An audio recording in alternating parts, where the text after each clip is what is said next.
All right, testing some things here. We are working on a new setup. As you can see, I'm still here in my office with no back. I got some equipment coming this weekend that should change a lot of things. You heard me experimenting with explosions. All right, testing some things here. Yep, and I'm getting audio. We are working on a new setup. As you can see, I'm still here in my office with no back. I guess. Okay, just to make sure. Basically. Oh, wait a minute. Okay. Oh, there's only 50. I thought I had 100 of those things. Yay, Liliana's Veil. Nobody knows Dominaria's shadows like me. All right, and I didn't do that well. I didn't try very hard, as you noticed. I don't tend to have as much fun going ranked. I mean, I like to play lots of different decks, and that strains you on how many different decks you can play once you get to a certain point, especially. Anyway, didn't really. Hey, look, got a couple of packs. Yeah, there we go. Available now. All right, the rotation is upon us. These are the ones that got kicked out. Going to open for the renewal gifts. Yay! Lots of interesting things. That's interesting. Okay, more. And there's more. There's this guy. We saw him. Oh, they give me some of the Dominaria Commander stuff. There's that Paranoid Partisan. Is that? I don't know. I think that is. Anyway, Squee, the dubious monarch. Jorah's new one, Ageless Inventor. But 2 Ingenuity counters in Jorah. Ageless Inventor. Then you may put an artifact card with mana value X or less. Yeah, okay. Some great new. All right, here we are. Unlock mastery. Oh, let's see. I'm going to have to do that too, of course, but not today. See, I didn't get to finish the last one. Not a bit happy with that. I didn't do as well. Let's look at the store real quick. Anyway, just to get back to what I was saying, we are in the process of a rebrand. We've been running the Magic Tavern for about 2.5 years. Did really well. In fact, our blog's still doing awesome. It doesn't matter what you call it, it's going to pick up a lot of cool stuff. A lot of cool attention, actually, is what I mean to say. The point is, we were trying to veer away from another certain Magic Tavern who has been around longer and is, hey, and garners a lot of attention online with their blog. So we decided to pull ourselves away from the Magic Tavern motif, and we will be now called AOE, Area of Effect, Tabletop RPG, tabletop games, something like that.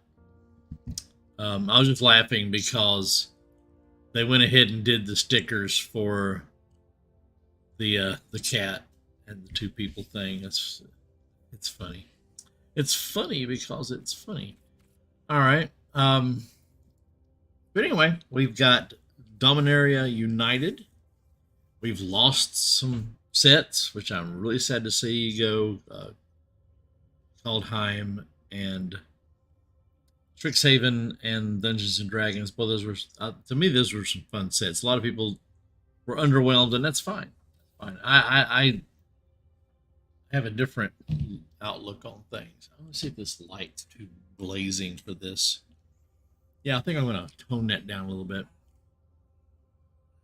Yep. And now we have a panda. The wild panda enters the scene. Getting ready to bust some packs open. Start the new renewal system. What is you doing back there? Oh my gosh. He thinks he's a professional wrestler. He is the training and the pain tolerance. Yeah, there's that. If I really wanted a Jaya, oh, I got Karn in here too. But I really don't spend that on stuff. If you're gonna get one of them, get Prerelease Code. Karn. Karn looks pretty Because neat. that Karn looks fucking cool. That's true. All right, let's see what we got here. We got 50 packs and some loose change. I am on the 88% of the vault, and I do have a mythic and 3 rares that I haven't touched. And plus, I've already got 18,000 gold. What's mine? Never liked those. All right, black, green, red, green, Green. green. Just play a solo green deck. Green. Well, let's see what we got here. We'll just start popping these suckers open. I'm really looking forward to this set. Everything's new. Artillery Blast deals X damage to domain. That's a new catchword, keyword. What's it do? Deals X damage to target a tapped creature, where X is 1 plus the number of basic land types among lands that you control. I really don't like it. That's what domain does? That's what it says. Is domain dash. Oh, that's for the card. Okay. Yeah, it's just a artillery blast.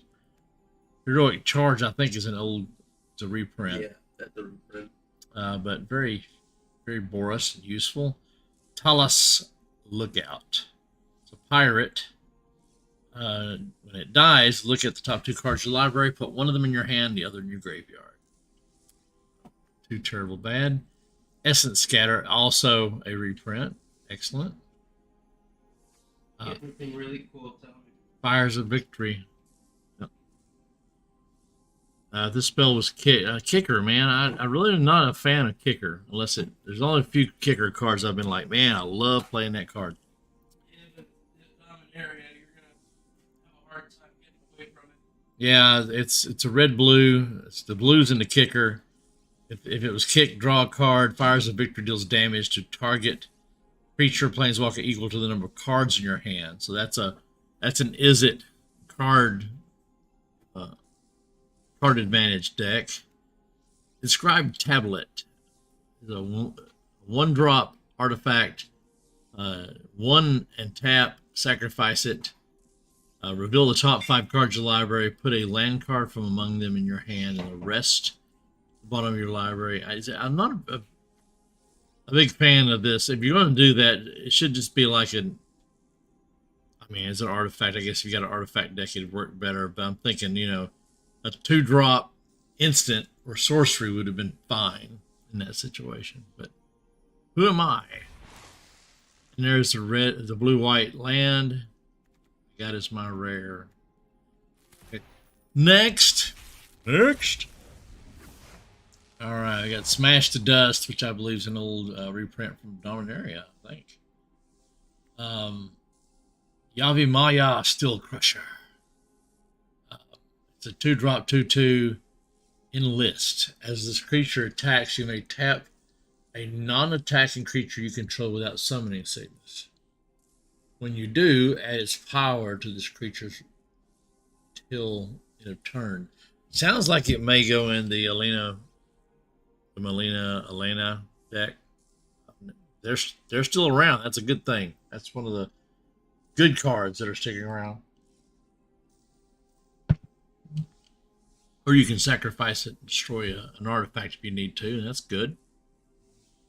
So you can just tap a creature and add its power, only its power. Yeah, add its power to it. It's still only got 2 health. Writhing Necromass. Oh, that sounds excellent, right? This spell is a 6 and a swamp. Man, it's a 5/5. This spell costs 1 less to cast for each creature card in your graveyard. Thank you, Jesus. Exactly. I love this. I love this because if you followed me long enough, you know I love graveyard decks. And I've got a commander deck which I'm retooling, putting some of the new cards, and this card will be in it. Because by golly, the whole idea is to get a bunch of creature cards in your graveyard. This thing would be a 1-drop 5/5. with Death Touch. That is just janky. Scout the Wilderness, 2 and a green. It also has kicker, 1 and a white. It's interesting doing this kicker with making it a 2-color card.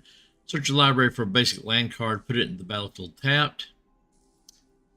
Basic land, okay. Then shuffle it. If it was kicked, create 2, 1, 1. That's good. That's good. Raid's Frightful Return. What does it say? Read ahead. Oh. Choose a chapter and start with that many lore counters. What? Add 1 after your draw step. Skip chapters don't trigger. Sacrifice after 3. Wow, so you can skip ahead. If you don't want to sacrifice a creature, you go straight to return target creature card from graveyard to your hand. Wow, that's just interesting. Now, unfortunately, that isn't. Now, if they need to have a card that lets you read ahead. Period on these sagas. The Phyrexian Missionary. Oh wow, look at that. Human Cleric in white with black in the kicker. Lifelink enters the battlefield. If it was kicked, return target creature card from your graveyard to your hand. It's okay. It's okay. And then Ertai Resurrected. This idiot's back. Enters the battlefield, choose up to 1. It's a 2 red, 2 blue, green, 2 blue, black, 3/2. But you choose 1. Counter target spell. It does have flash. Spell, activate ability, or triggered ability. Its controller draws a card, or you can destroy another target creature or planeswalker. Okay, that's going to be what it's going to be used for most of the time, right there. Although, who knows? Next pack. Memorial for Jaya on the cover. Captain's Call. I believe this is a reprint, but I don't know. It's a 3 and a 1 to create 3 1/1 soldier or creature tokens. Notice they make sure and put creature on there. Tribute to Urborg. 1 in a black, and the kicker has 1 in a blue. Target creature gets -2/-2 in turn. If it was kicked, gets an additional -1/-1 until the end of turn for each instant and sorcery in your graveyard. For a 4-drop, you can kill almost anything if you, once again, the graveyard deck. Although I don't usually have blue in my graveyard decks. I have to think about that. Whenever, Snare Spinners, 2-drop with green, blocks a creature with flying. It gets so it can block at 3. At 3/3 when it blocks a flying creature. Broken Wings is of course a reprint. We have another Writhing Necromancer. Excuse me. Coral Colony has a new wall. I am in the process of building a Defender commander deck. So I haven't decided exactly how I'm doing it. But a new wall, new Defender. It's a 2-drop 1/4, which is great for some blocking and protection while you're building your base. You can spend 1 in a blue and tap it and make the target player mill X cards, X number of creatures you control with Defender. Oh my goodness. Ooh, goodness. I can't wait to put that in that deck. Blue. Yeah, because it's going to be probably going to be a rainbow deck. Okay, there's so many different great defenders. Cleaving Skyrider. He has flash. He's a 3-drop, 2 and a white with a 2/2. You can kick it with 2 and a red, so you drop 6 total. Kick it. It's got flying 2/2. When it enters the battlefield, if it was kicked, it deals X damage to any target, X the number of attacking creatures. Very good, very good. And the big card, Shadow Rite Priest. 1 in a black. It's a 2/2 human cleric. It's a cleric lord. Look at that. Look at that. It's a cleric lord. Other clerics you control get +1/+1. Plus, you can tap 3 and 2 swamps. Tap this one and sacrifice another cleric. Search your library for a black creature card. Put it on the battlefield. Then shuffle on the battlefield. Holy, as I say, that's very expensive, but very well worth it. I see cleric decks are already being built. Next pack. There's your blue-green dual color. Look at that sucker. Garner Blood Fist of Keld is 1 black and 2 red. Whenever another creature you control dies, draw a card if it was attacking, excuse me. Otherwise, Garner Blood Fist of Keld deals 1 damage to each opponent. I should have looked at that one. Molten Monstrosity. Hey, the Hellions are back. Spell calls X less to cast, where X is the greatest power among creatures you control, and it has trample.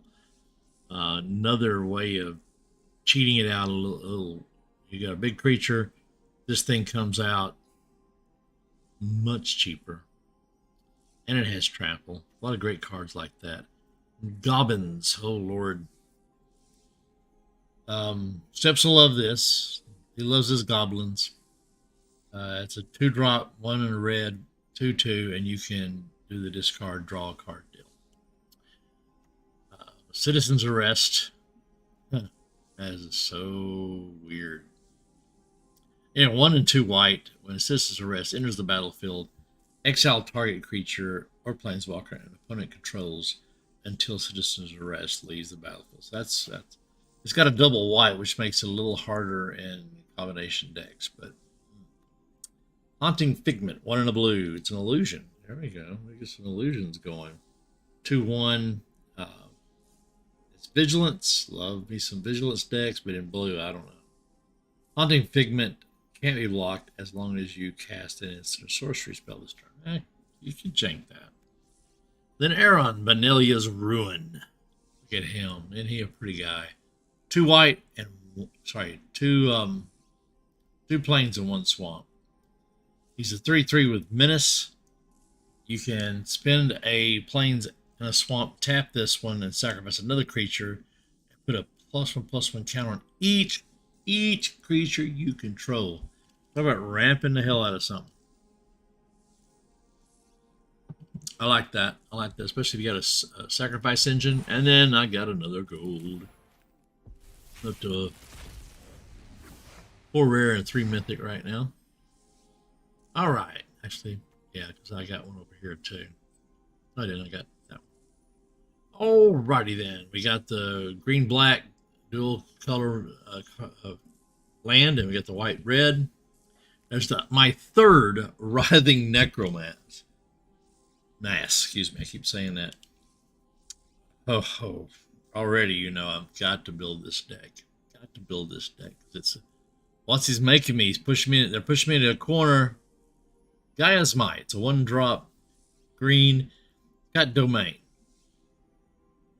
Target creature gets +1/+1 until end of turn for each basic land type among lands you control. Does that mean if you have the dual lands out, 1 dual land out, that it counts as 2, so it'll be a +2/+2. Now the best you could do is a +5/+5. That's why I don't like this. You can only jank it so far, but +5/+5 on something.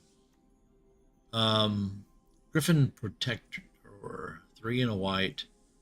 Flying, 2/3. Whenever another creature enters the battlefield under your control, it gets a +1/+1 until end of turn. Not a big fan of the end of turn deal, but they could be handy. Yavimaya Iconoclast. It's another one with kicker. Makes it a dual color. 1 and a green to play it. If you want to kick it, it's just 1 red. It's pretty cheap. 3-drop, red and green. It has trample. It's a 3/2. It's not bad. When it enters the battlefield, if it was kicked, it gets a +1/+1 and gains haste. So it comes out as a 4/3, has haste and trample. Not bad for a 3-drop, tell you the truth. Another Baloth. He's a cute little Baloth, isn't he? Linebreaker Baloth. 3 and 2 green. It's a 4/5 creature. It has enlist, so every time it attacks, you may tap a non-attacking creature and add to its power. But it can't be blocked by creatures with power 2 or less. So no chump blocking that sucker. And another mythic. I'll take it. I'll take it. Sometimes it's a whole lot more valuable than them giving me a card. All right. Ooh, I see something coming. But we're going to start from the bottom. Yavimaya Sojourner. 7 and 1. It's one of those. It's going to cost less. It's domain. Domain is the whole thing. It has to do with basic land types among lands you control. So you can bring this down to a 3 drop for a 4/6. Be awesome.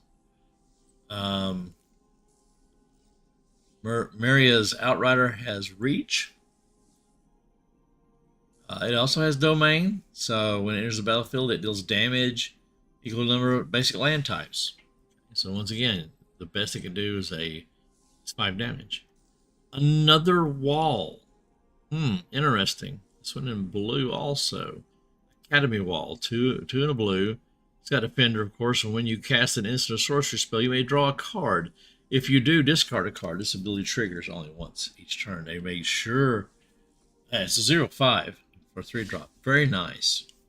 It'll help you protect you while you build your base. Extinguish the Light, 2 and 2 swamps. Destroy target creature or planeswalker. If its mana value was 3 or less, you gain 3 life. So that gives you an extra bonus of something if the creature you're killing is 3 or less. So you're not wasting a 4 drop on a 3 or less creature. You're wasting a 4 drop on a 3 or less creature and gaining 3 life, which gives you an extra bonus. I'm still seeing a life death deck. I was talking about it earlier today on Twitter. I gain life, you lose life. Definitely building that in Commander. I think it might be viable here in New Standard. Lagomos, Hand of Hatred. Wow, this guy looks cool. He makes elementals, 2/1s. Elementals are always weird, different. Have you noticed that? They're either 1/1s or 3/1s. Now it's 2/1.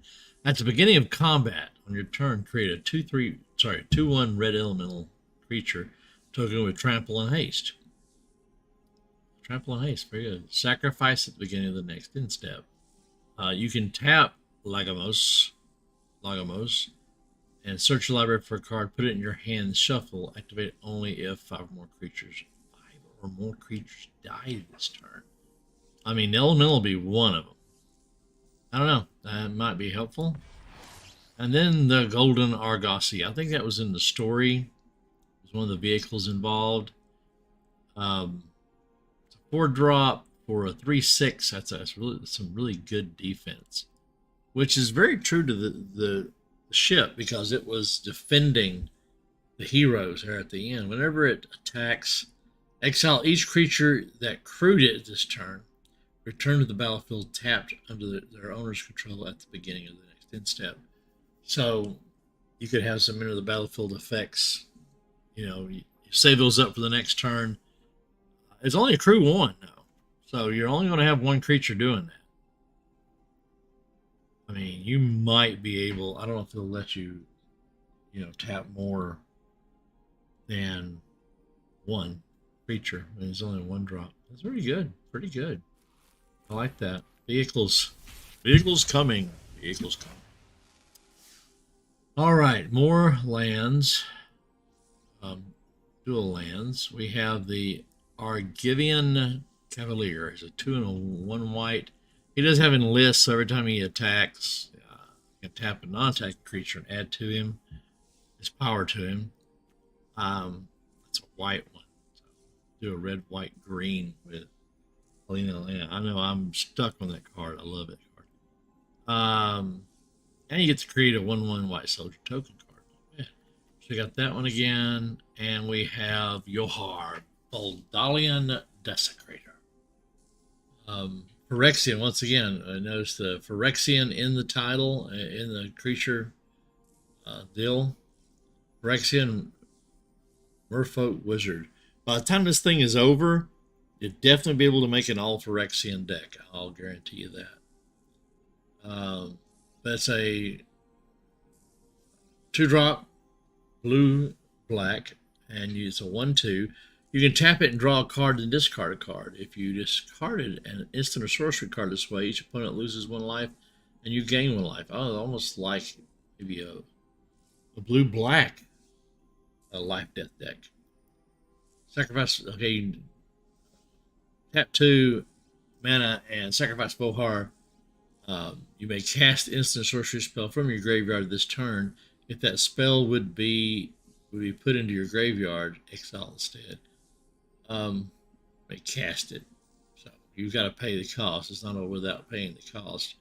But basically, the draw the card thing means you can gain a life, and they can lose a life by you tossing an instant sorcery, and then you could pay 2 and actually cast the card. Problem is, you would need 2 plus the cost of the card. I mean, duh. Everybody knows that. All right, Leyline Binding. That's wild colors. It's an enchantment. It has flash.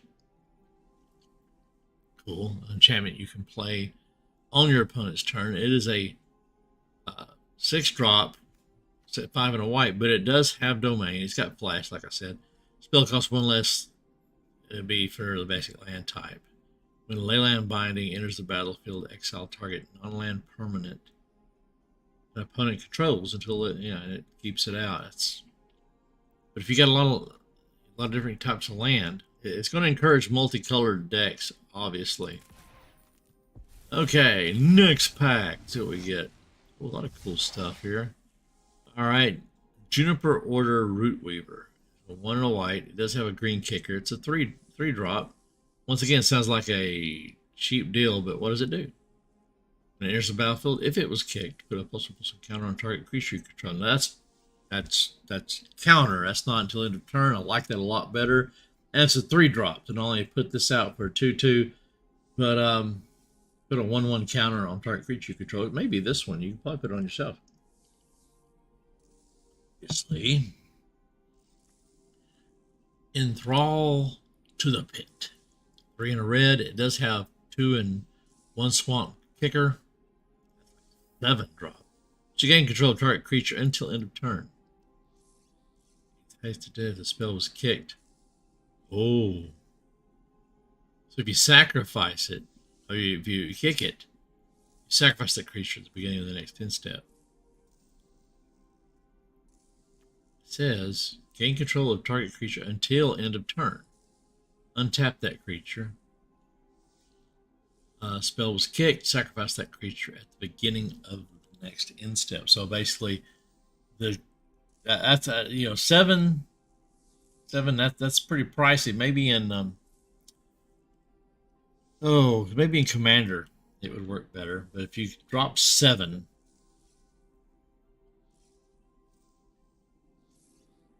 you gain control of a creature and then have it be sacrificed very soon. The Crystal Grotto, special land. It's a scry land, so I may have to put that with the scry deck I'm working on. Jaya's Fire NATO. 4 in red. Deals 5 damage to target creature, planeswalker, scry. Scry helps a little bit, but it's pretty expensive. Tolarian Geyser. 2 in a blue, and it's got a 1 planes kicker. Once again, you've got a 3-drop, which may let's see if it's worth it. Return target creature to its owner's hand. That's good right there. Draw a card. If the spell was kicked, you gain 3 life. So you either return target creature to owner's hand, you draw a card, which doesn't say if to discard one. Hallelujah. I was just going to say earlier, they've learned their lesson, and they're not allowing some of these cards to get broken, but this one has an opening. And if you have a planes to put in it on top of that, you can gain 3 life. Not bad. This is the one I was telling Steps earlier that if I was going to build a commander out of, he gave me 4 choices. This was the one I would probably go for because I'm talking about that life death deck. I really got to get busy. I've got the Street Fighter cards, Ken, and I remember the main one that I got. Ken was a secondary deck that I picked up. Oh, it was Guile. I've got Guile's deck I'm building. Probably gonna end up being a bounce Guile deck with a lot of bouncy cards. Um, we got hit by COVID. I didn't, at least, but everybody around me got hit by COVID about the time we started working on this. So we've had to slow down on that. Put a prayer or some good thoughts up. We're doing good. There's still one of us that's testing positive. So, but anyway, life death deck, the sadistic pilgrim. He's only a 2-drop for a 2/2 with death touch. That's not bad at all. Especially if you make him your commander. It's cheap commander. When another creature is battlefield, you gain a life. When another creature you control. Now wait a minute. Now notice. Oh my goodness. Elias Ilkor. Trying to remember the name of the card in the white life gain deck that's so popular that basically you gain a life every time a creature, and it's doing the same thing. No, this isn't under your control. Okay, I thought they opened up for Brokey, but they didn't. So, but anyway, you gain a life every time one of your creatures comes out, and every time one of your creatures dies, the opponent loses life. Definitely can check with that in Commander and probably Historic too. There's a lot of great cards that'll work with that. Micromancer. That's an interesting name for a card. 3 and a blue. 3/3 human wizard. When Micromancer enters the battlefield, you may search your library for an instant or sorcery card with mana value 1. Reveal it and put it in your hand. Interesting. And Donatha, Benalia's Hope. Human Knight. Come on, make me want to build another Knight deck. I haven't built a Knight deck since I was a War of the Spark, but it's Eldraine. Eldraine's coming again too, by the way. I'm sure you guys know that already. Anyway, excuse me. First Strike Vigilance Lifelink. That's wonderful. It's a 5-drop, so it's pretty costly. When it enters the battlefield, you may put an aura or a card from your hand on the battlefield attached to Donatha. Once again, a Voltron aura / equipment deck. Excellent. Oh man, this just takes so long, but this is exciting. A lot of another Elias Hill core. That's excellent. Definitely building that deck. Eerie Soul Tender. 2 and a black. There's a battlefield. I mill 3 cards. This is self-mill. I'm a bigger fan of self-mill than I am mill decks. Just to tell you the truth. And so this sounds great to me already. It's 3/1 Spirit Cleric. Once again, clerics. I can spend 4 and 1 swamp. Exile this card from the graveyard.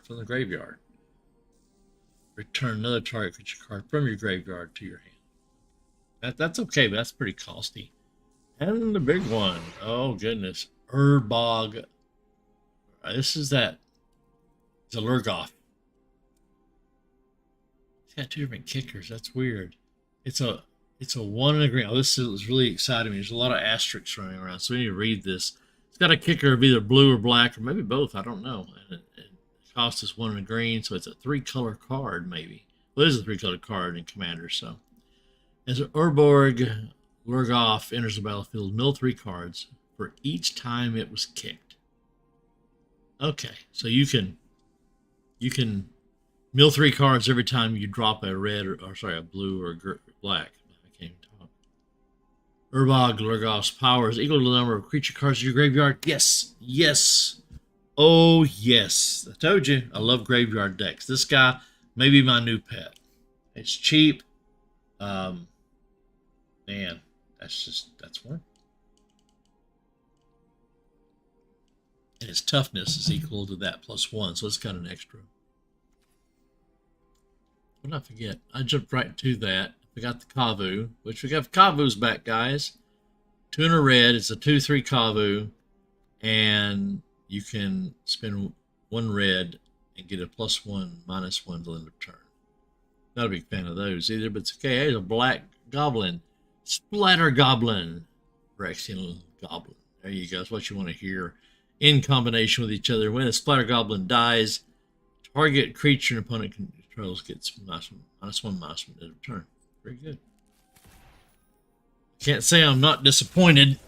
I'm really excited to build some decks here. It may be the slowest thing you see all day, but it'll be fun for me. Aggressive Sabotage, I think, is an old reprint, but it's 2 and 1 swamp. You have to excuse me, okay? I'm gonna say something really quick and get on with it. I've been playing off and on since Amonkhet. So and I wasn't there for the original Dominarias, and I don't have a lot of the old knowledge. So forgive me if I say things and you're like, oh, well, that's not a reprint. Anyone knows that. Well, I don't know that. Be nice to new people or people that don't know as much as you. You can be a brain and still be nice. Hang on a second. And that shouldn't be there. Okay.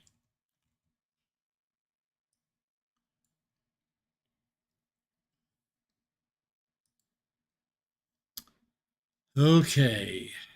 Yeah, I didn't really expect a lot of attention off the bat. I wanted to get this down and recorded. Anyway, target player discards 2 cards. That's amazing. That's wonderful. Unfortunately, we lost Turgid, so not to be played in Historic. It was going to do its major damage. If it was kicked, it does 3 damage, that player. That's cool. Alright, Hammerhead. It's an enchantment. 1-drop red enchantment aura. The enchanted creature enters the battlefield. Target creature can't block till this turn. Enchanted creature gets +1/+1 and has haste.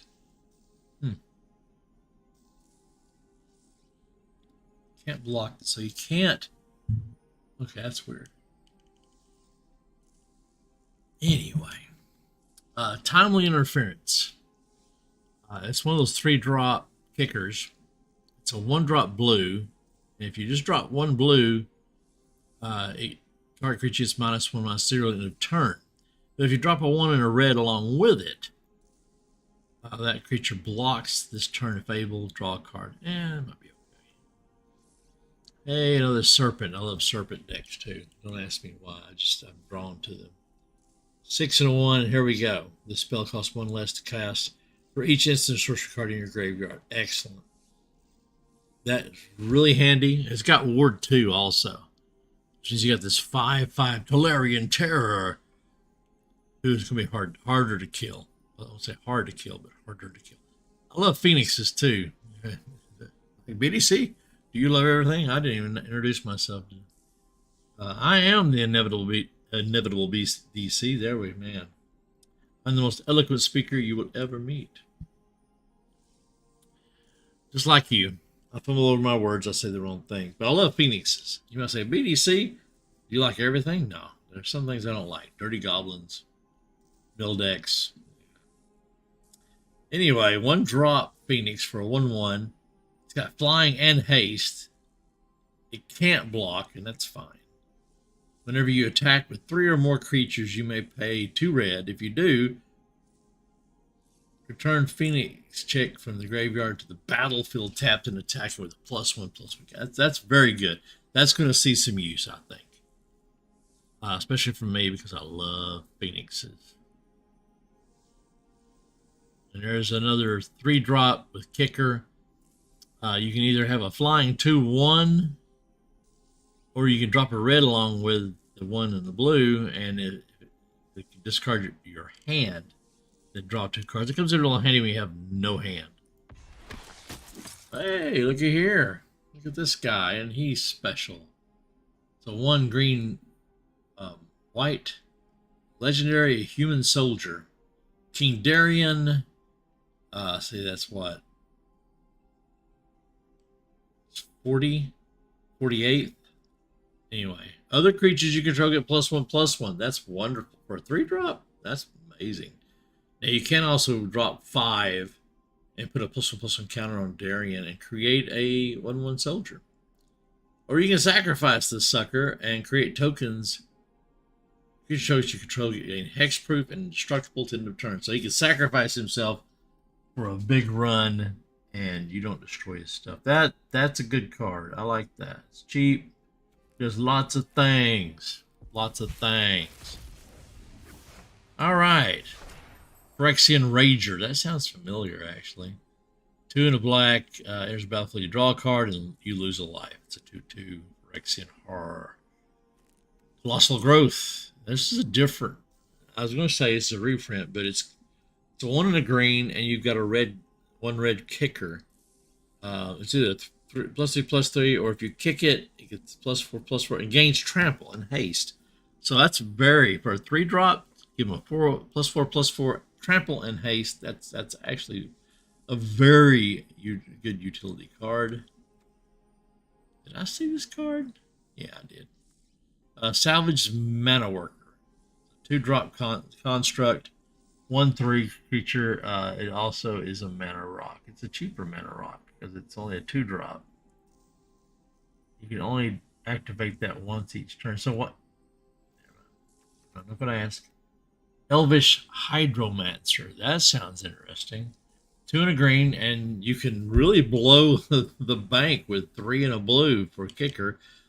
So if you just pay the 2 and a green, enters the battlefield.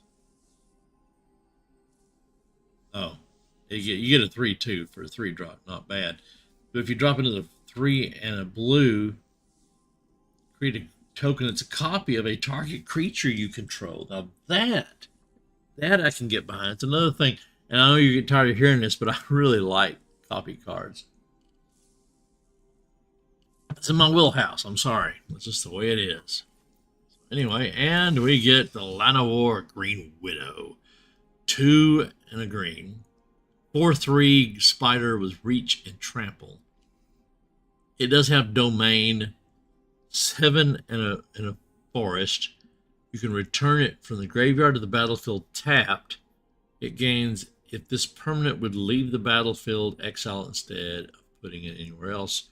This ability costs 1 less to activate for each basic land type. So the best you can get it down to is a 3-drop, which it was to begin with, but it comes out of the graveyard. But it's come out attacking. It's okay.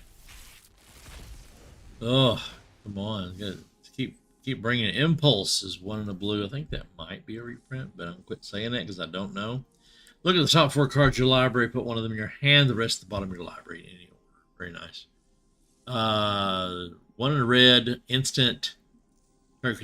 Gain. It's +3/+0. I had a lot of scry in red. Is that normal? All you guys who were here with the last Dominarias, did red get a lot of scry in Dominaria? Because I haven't seen scry show up on a red card very often in a set since so when did I jump on board? It goes back to right after Eldraine. I jumped back on board. We started doing the Magic Tavern. Oh, anyway. Interesting. Phyrexian Espionage. Dirty Bird. 3-drop with a 1 and a swamp kicker. You draw 2 cards. If it was kicked, each opponent discards a card. That's very cool. Benaglish Sleeper. Oh, look at that arm. Actually, that's his shield, but look, his arm is big. 1 and a white. It's got a black kicker. It's a 3-drop. When it enters the battlefield, if it was kicked, each player sacrifices a creature. You do that for 1 swamp. You've got a 3/1 creature out there, and you're making them each player sacrifices. So you got to do it too. It might be a little tough, unless you got to sacrifice it. Sprouting Goblin, 1 in a red. It's got a green kicker, another 3-drop kicker. When Sprouting Goblin enters the battlefield, if it was kicked, search your library for a land card with a basic land type, reveal it, put it into your hand. You can also drop 1 in red, tap him, sacrifice a land, draw a card. Might come in handy if you're running into some trouble. All right, Choking Miasma. It's a 1/2 black, 2 swamps, and a 1 green kicker.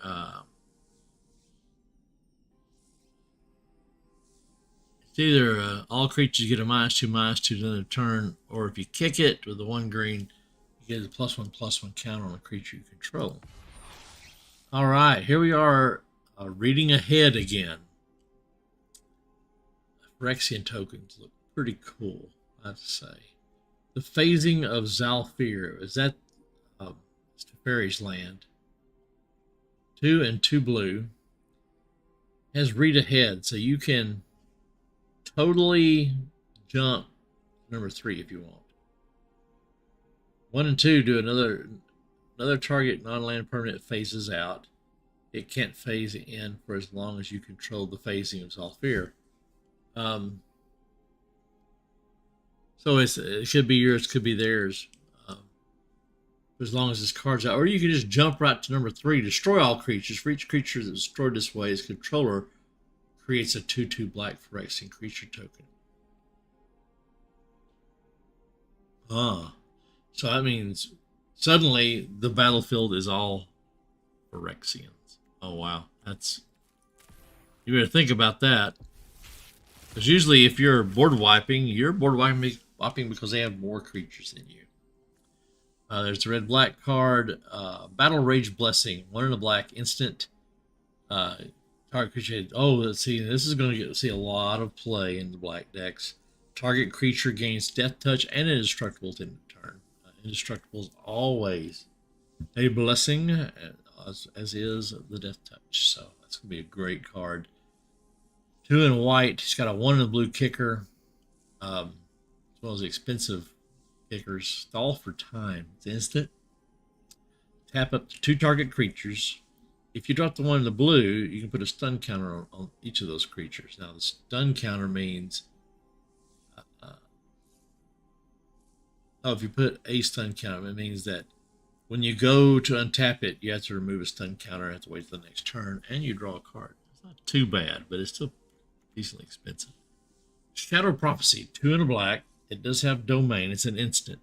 Look at the top X cards of your library. X is the number of basic land types again. Put up to 2 of them into your hand, the rest in the graveyard. You lose 2 life. Fair enough.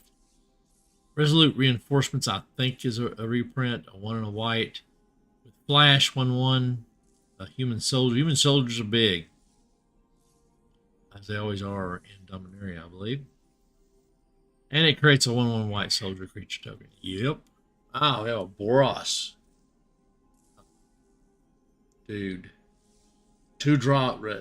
He's probably along the same lines as that 1 black white drop. Baird, our Givian Recruiter, red and white, 2/2, same setup as the beginning of your end step. If you control a creature with power greater than its base power, you create a token. That's not too huge. That could help. Chaotic Transformation, 5 and a mountain. Sorcery, exile up to 2 target artifact, up to 1 target artifact, up to 1 target creature, up to 1 target enchantment, up to 1 target planeswalker. Okay, for each permanent exile this way, its controller reveals cards at the top of the library until they reveal a card that shares a card type with it.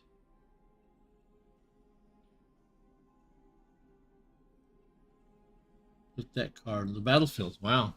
Oh, that could be. It's expensive, but it's could be pretty big. Doing good so far. Got another Lagomos. That's great. Bone Splitters, definitely a reprint. I know that. Negate always. Keldon Strike Team, 2 and a red, and then of course the 1 and a white kicker.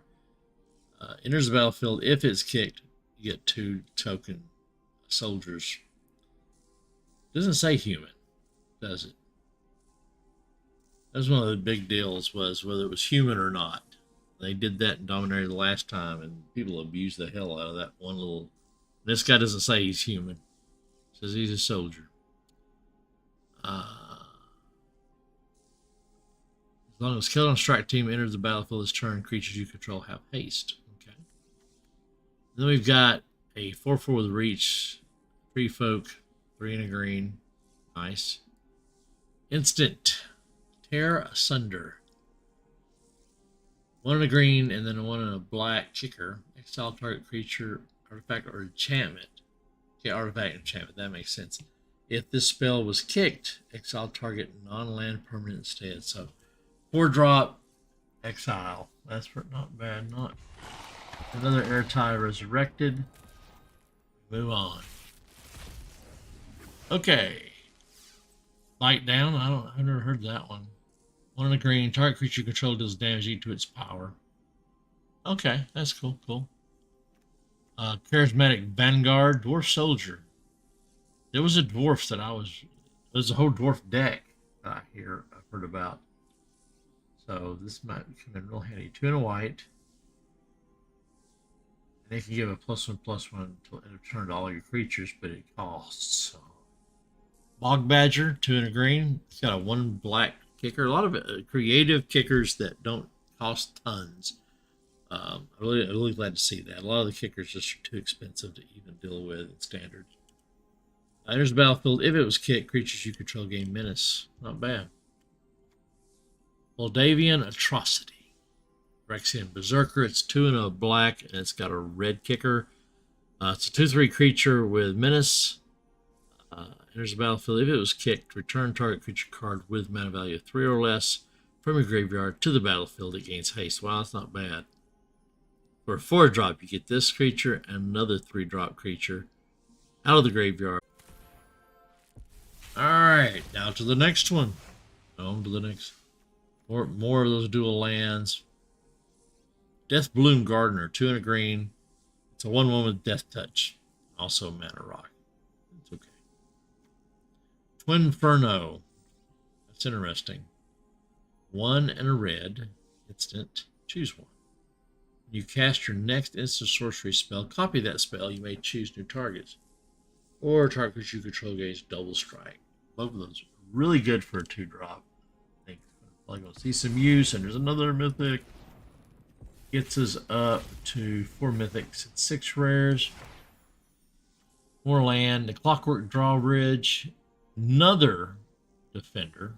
1-drop white. 0/3. And you can tap 3 mana over the white, discard, and tap target creatures. So there you go. Then you've got equipment, the Vanquisher's Axe. 1-drop, 2 equip, 2+2/+0. Nothing spectacular. Chloroferous Finewall. It's another defender. Interesting. So many defenders in this. I'm glad to see it because, like I said, I am building a defender deck. Help me decide exactly which direction I go. Excuse me? Oh, okay. Defender, when it enters a battlefield, look at the top 6 cards of your library. You may reveal a land card from among them, put it in your hand. Put the rest of the bottom of your library in any order. Not terribly bad for 2-drop. Deck control, library control. Moss-Bearded Ancients, 5 and 2 forests. It's got Trample. It's a 7/7. When it enters the battlefield, you gain 5 life. Probably too expensive to really be of any import to standard, but it could work in some under decks. Evolve Sleeper, the 1-drop swamp card everyone's seen. It's a 1/1. It's one of those level up builds, I believe, because if you drop 1 swamp, Evolved Sleeper becomes a human cleric with base power and toughness 2/2, so it increases it 2/2. Then if it's a cleric, you drop 2-drop, put a Death Touch counter on it, and it becomes a Phyrexian human cleric with base power 3/3. And then if it's a Phyrexian, you drop 3, put a +1/+1 counter on it, and you draw a card. You draw a card and lose 1 life. It's okay. You gotta build up. You've got something to do with that 1 swamp mana. Let me see if that was steps. We really didn't talk about today. Bear with me a second. The music stops.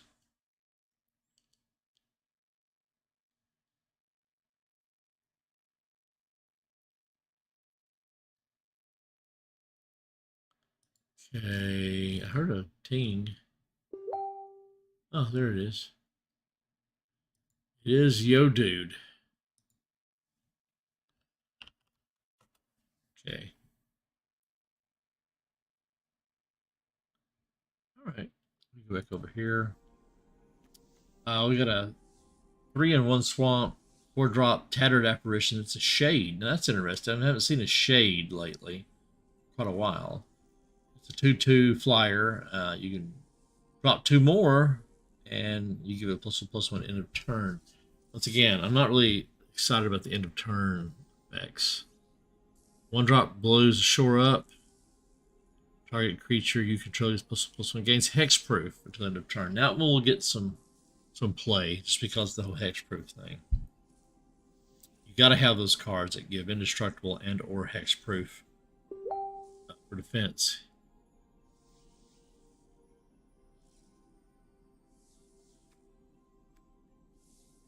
All right, hang on just a second. Okie dokie. All right, we're going to take a break real quick. We're kind of in the middle. I'm going to take a break and be right back to you and finish up cracking my packs and hopefully getting some decks. I really like some of these cards. A lot of utility here. I think it's going to be a good set. So just bear with me a second and I'll be right back.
Okay.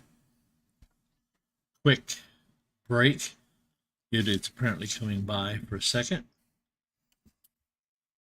Anywho, while you were gone, I popped. Oh man, I hate when it does that. Probably one of the better cards I've seen so far. Equipment and vehicles are going to love this guy. Okay, what we got here? It's in Scatters Bay. Automatic Librarian, 3-drop construct, 3/2. Also, scry 2 when it comes in. That's good. Merfolk Rogue, Voda Sea Scavenger.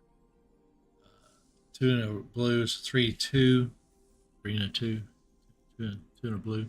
It's got domain, enters the battlefield with the top X cards, X number of basic land types among those you control. I guess basic land types. That means you're looking at multicolored decks mainly with these. If you've got a rainbow deck, you're looking at top 5 cards. Cards at the top of your library, but the rest at the bottom. That's okay. Pair of bindings, 3 and a white. It's an enchantment, another enchantment that has flash. That's interesting.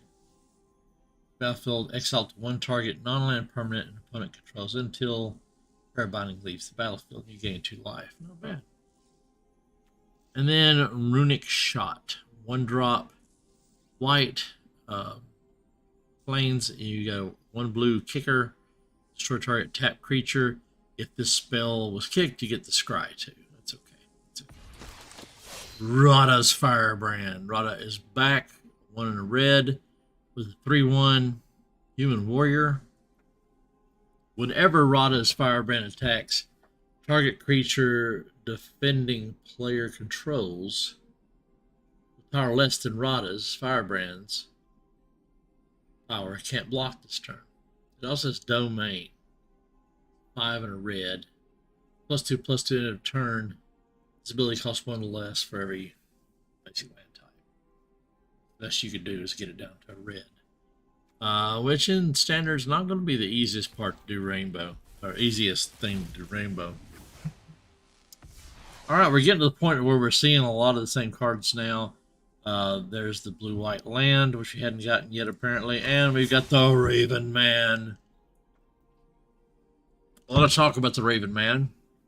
And there he is. He finally gets his own card. 1 in the black. He's a human wizard. 2/1. Getting of each instep. Here we go.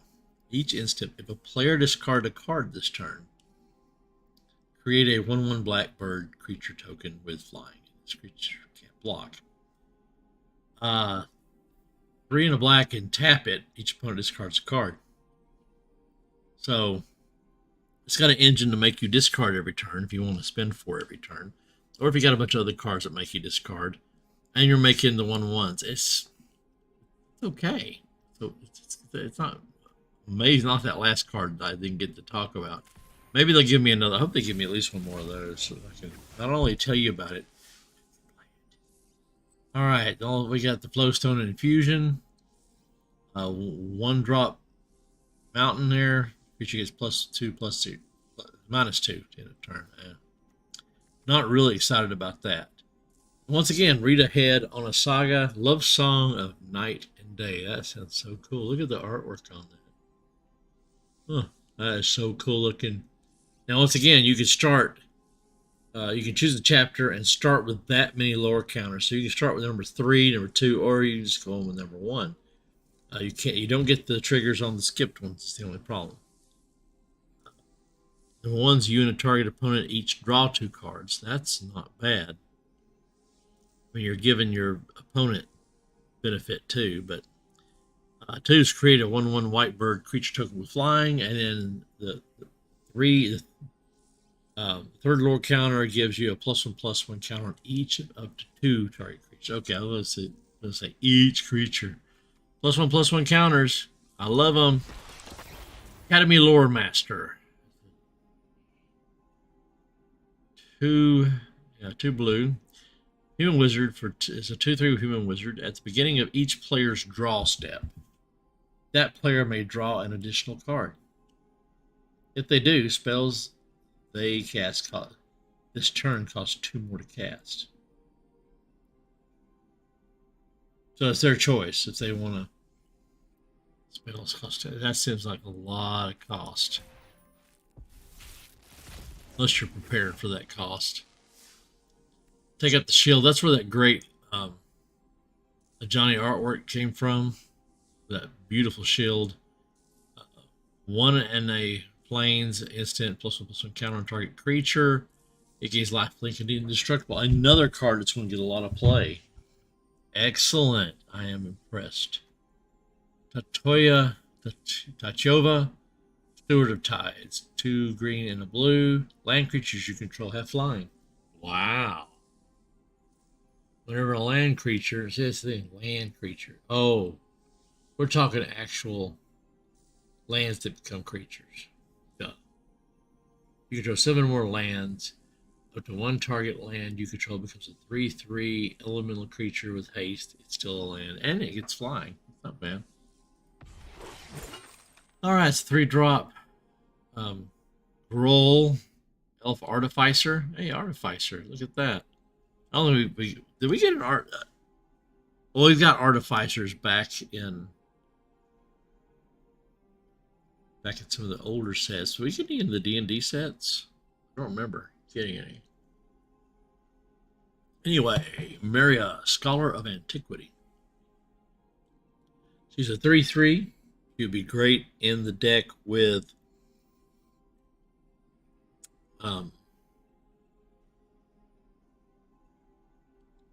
my brain just froze.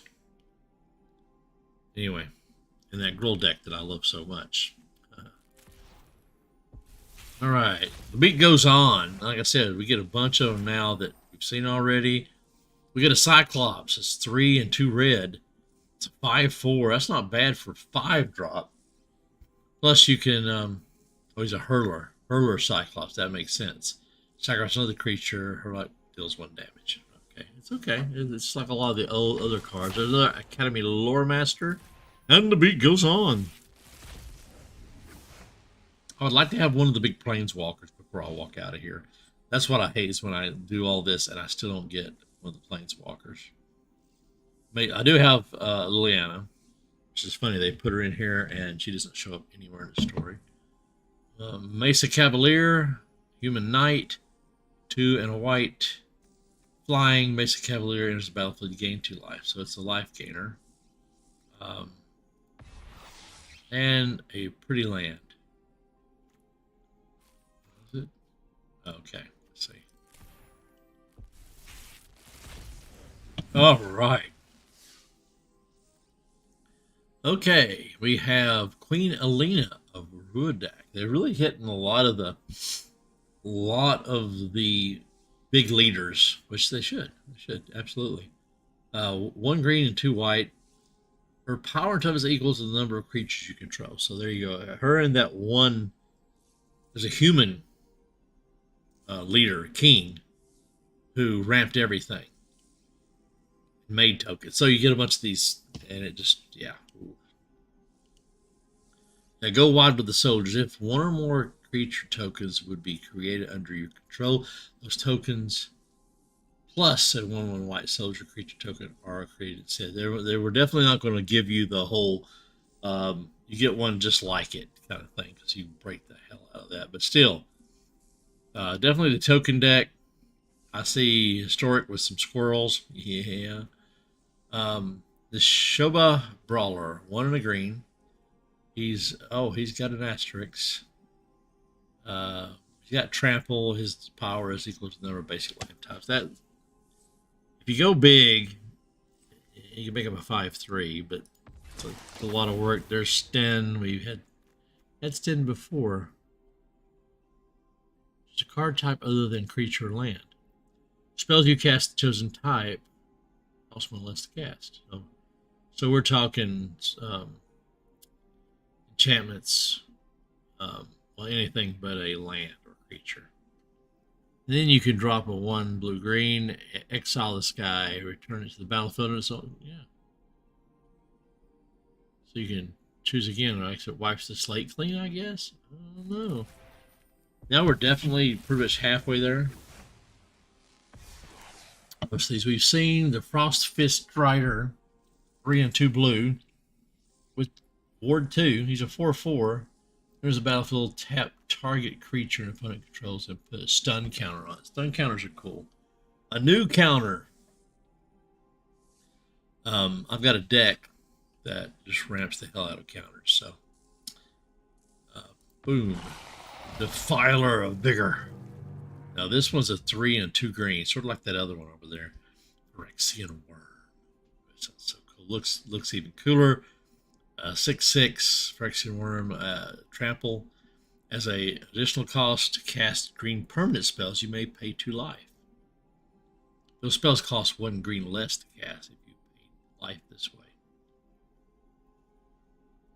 So you're trading 1 green for 2 life. Only amount of green mana you pay. Whenever you cast a green permanent spell, put a +1/+1 counter on each creature you control. My God. This is going to see some work. You pay 5, and you can pay 2 life. Which will bring it down the cost of those. No, it won't help this one. But green permanent spells. Permanent spells. Oh. So it's only going to help green permanent spells, your creatures and stuff. Still seems pretty good. I don't even know where to start. There's my boy Aaron. Lightning Strike, 2-drop. I believe it's a reprint again. Lightning Strike does 3 damage. 2-drop for 3 damage. I'm gonna miss my 2-drops, 4 damage. I'm not gonna see those again. Coalition Warbrute, 3 and a red. As Enlist, it's adding a power of a non-attacking creature onto your deal, and Entrapple, 3 and 4, not bad. There's a Phyrexian Zombie, Toxic Abomination. 2-drop with black, it's a 3/2. When Toxic Abomination enters the battlefield, you lose 2 life. I mean, 2-drop for 3/2. You're losing 2 life in the process. Vidalian Mindsinger. Interesting. Very interesting. 1 and 2 blue. It's got 2 different kickers going. It's a 1 in a red or 1 in a green. Vidalian Mindsinger enters the battlefield with 2 +1/+1 counters on it for each time it was kicked. Huh. So you really ramp the hell out of this.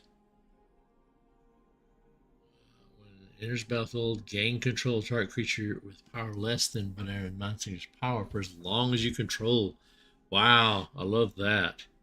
Because you can ramp the hell out of this guy. Steal one of their big brutes. And just dare them to come at you. I like that. I like that a lot. Told you, I love steely cards like that. Urborg Repossession. 1-drop black with a kicker, 1 in green. A lot of good kickers, actually. I am impressed. You have to really get my attention for me to go, yeah, I want to play this kicker card. Turn target creature card from your graveyard or your hand. You gain 2 life. If the spell was kicked, return another target permanent card from your graveyard to your hand. Very good, very good. 5 and a plains. Get you an Argivian Phalanx. Human Core Soldier. It's 4/4, and it costs 1 less cast for each creature you control. It has Vigilance. That's not bad. You really get that down to a 1-drop for a 4/4 with Vigilance. That's not bad. Knight of Dust Shadow. 1 in the black. It's a 2/2. It's one of those 2-drops. 2/2. It's got Menace. Your opponents can't gain life. That's really gonna piss off the life gain decks, obviously. Or you drop 2 more and it gets +1/+1 end of turn. Just the whole fact that it screws life gain is gonna make a lot of people very happy. There we go. There's a big boy. Karn Silex is a 3-drop legendary artifact. Enters the battlefield tapped. Players can't pay life to cast spells or to activate abilities that aren't mana abilities. It also has a cost of X and tap. Exile this thing. Destroy each non-land permanent mana value X or less. That is Ugin's, not his ultimate, but his -3, basically. Actually, no, it wasn't a -3. It was a negative, however big of things you want to destroy. So that's Ugin's ability back in a legendary artifact. But you exile this thing. That's all it's going to do. Still handy. Still handy. All right. Destroy evil. 1 and a white. You choose one. Destroy target creature with toughness 4 or greater. There you go. Or destroy target enchantment. Interesting. And then we've got Torre de Avenant. Fury Rider. 1, 2 red and a white. 3/3 human knight. Once again, you're making me want to build knights. And with Eldraine coming back, I'm sure the knights are going to be a big tribal. Attacks after all other attacking creatures you control.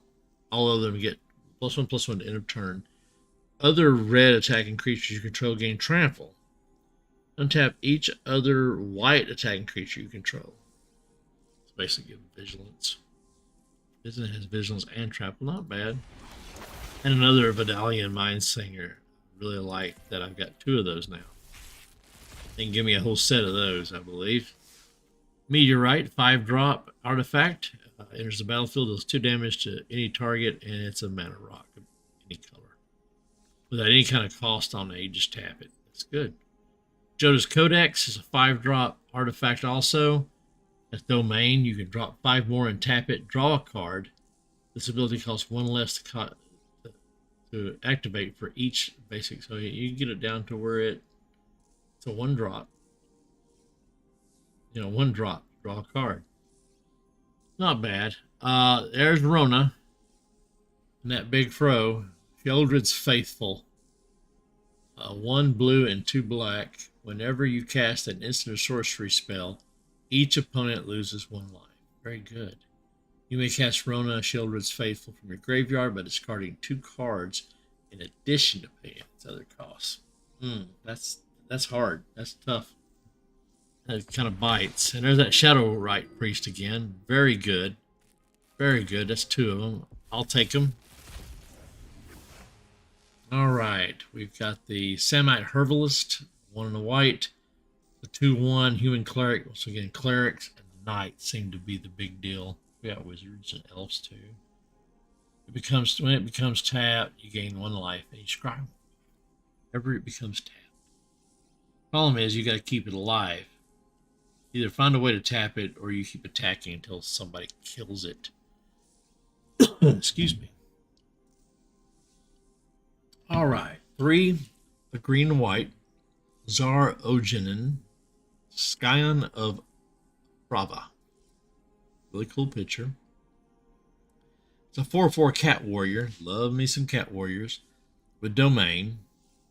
Whenever it becomes tapped, put a +1/+1 counter on each creature you control with toughness less than the number of basic land types.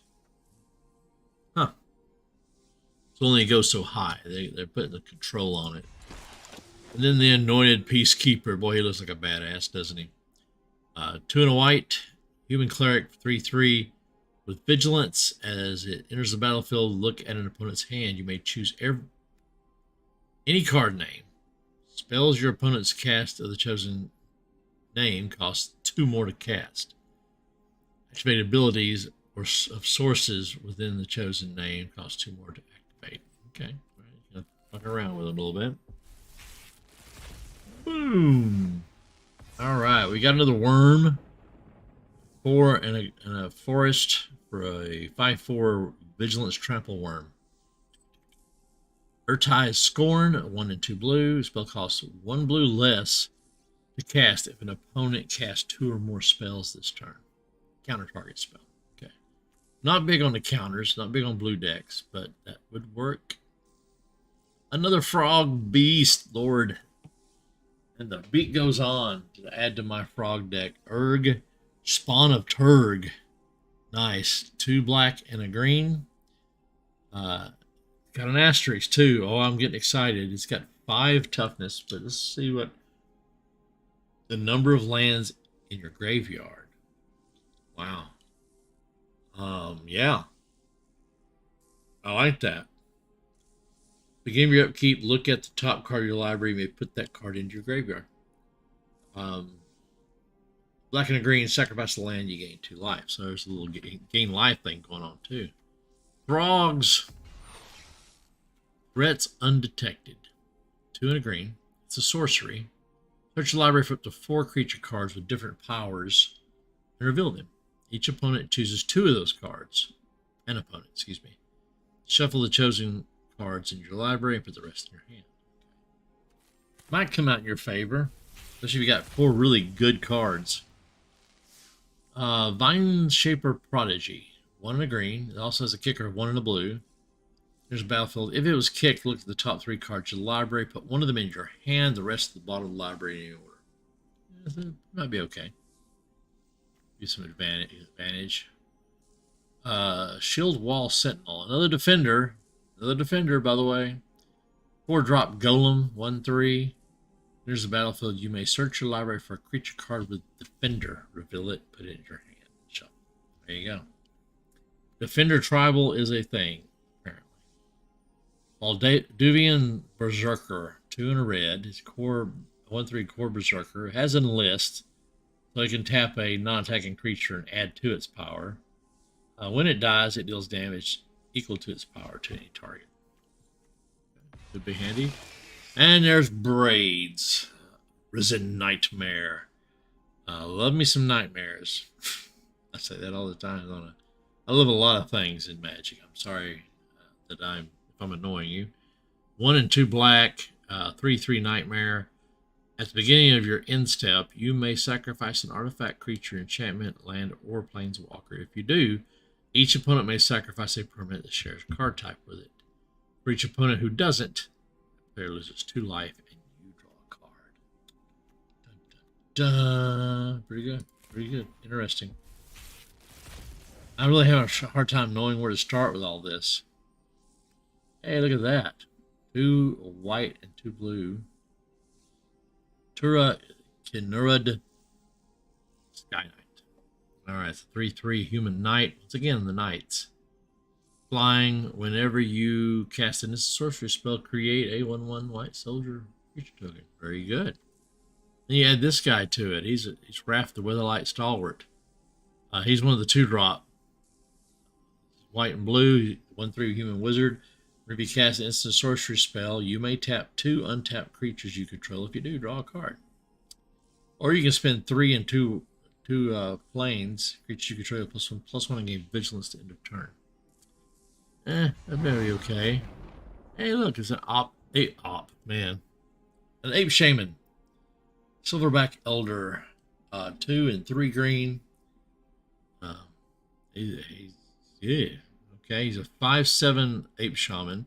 Whenever you cast a creature spell, choose one. So every time you cast a creature spell, this guy's out. You can either destroy a target artifact or enchantment. You can look at the top 5 cards of your library and put a land card from among them onto the battlefield tapped.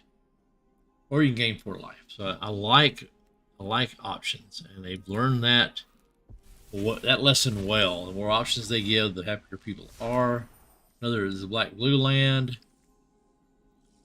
I'll just say he's vanilla, but he has in the list. Elemental Warrior, Bark Weave Crusher, 3 and a green, 2/5 with an list.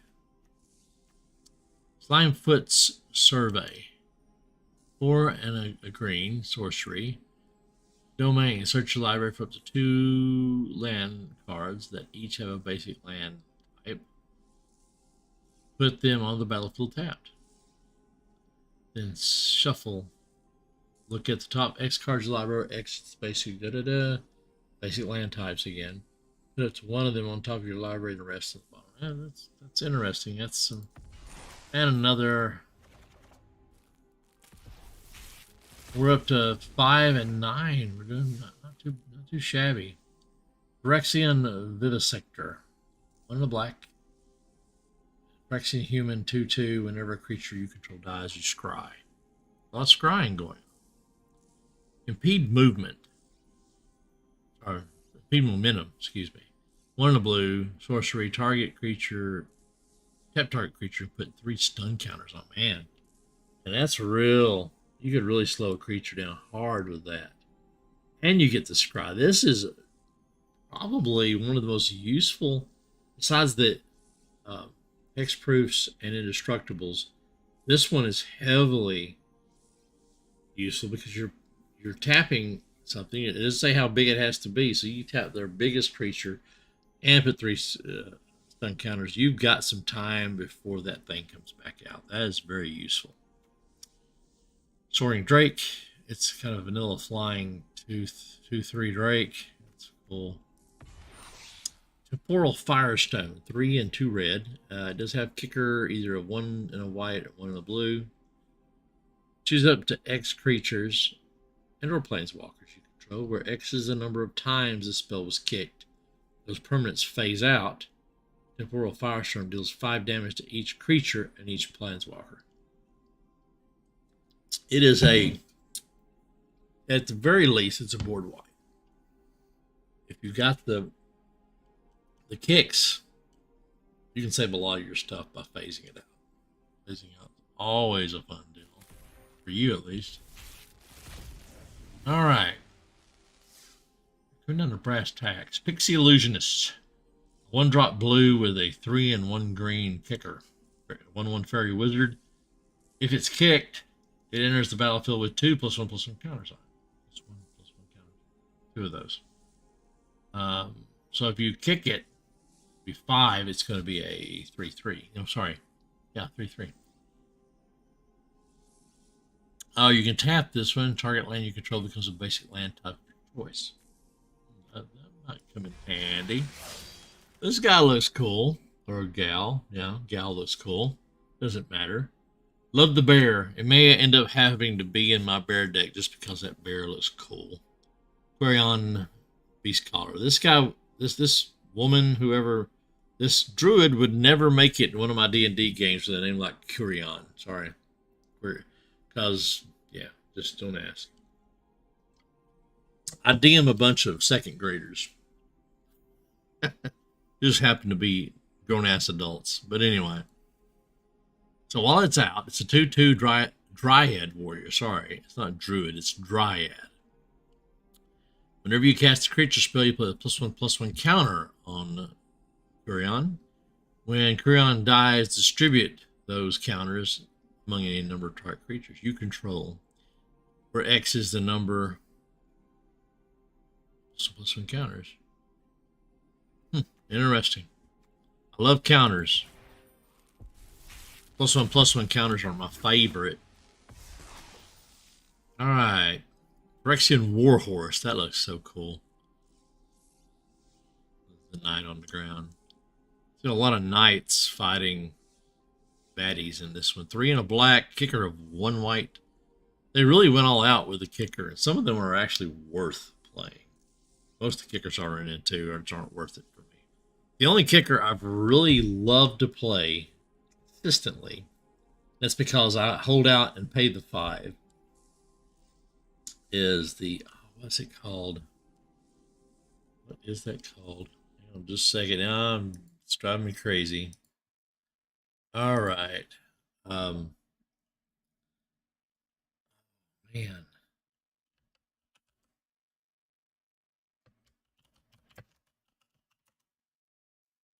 Serena.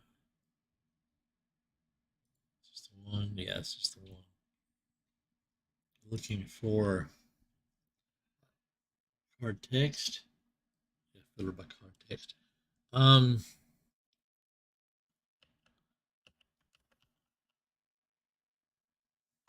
Okay, but it's all green. So yeah, there it is. Inscription of Abundance. A 1 and a green, but it's got a 2 and a green kicker. Yes, it's going out of standard, and I'm really sorry to hear that. It's one of my favorite cards. I played it in my Ugin All Stars deck. and love just dropping that as a bomb.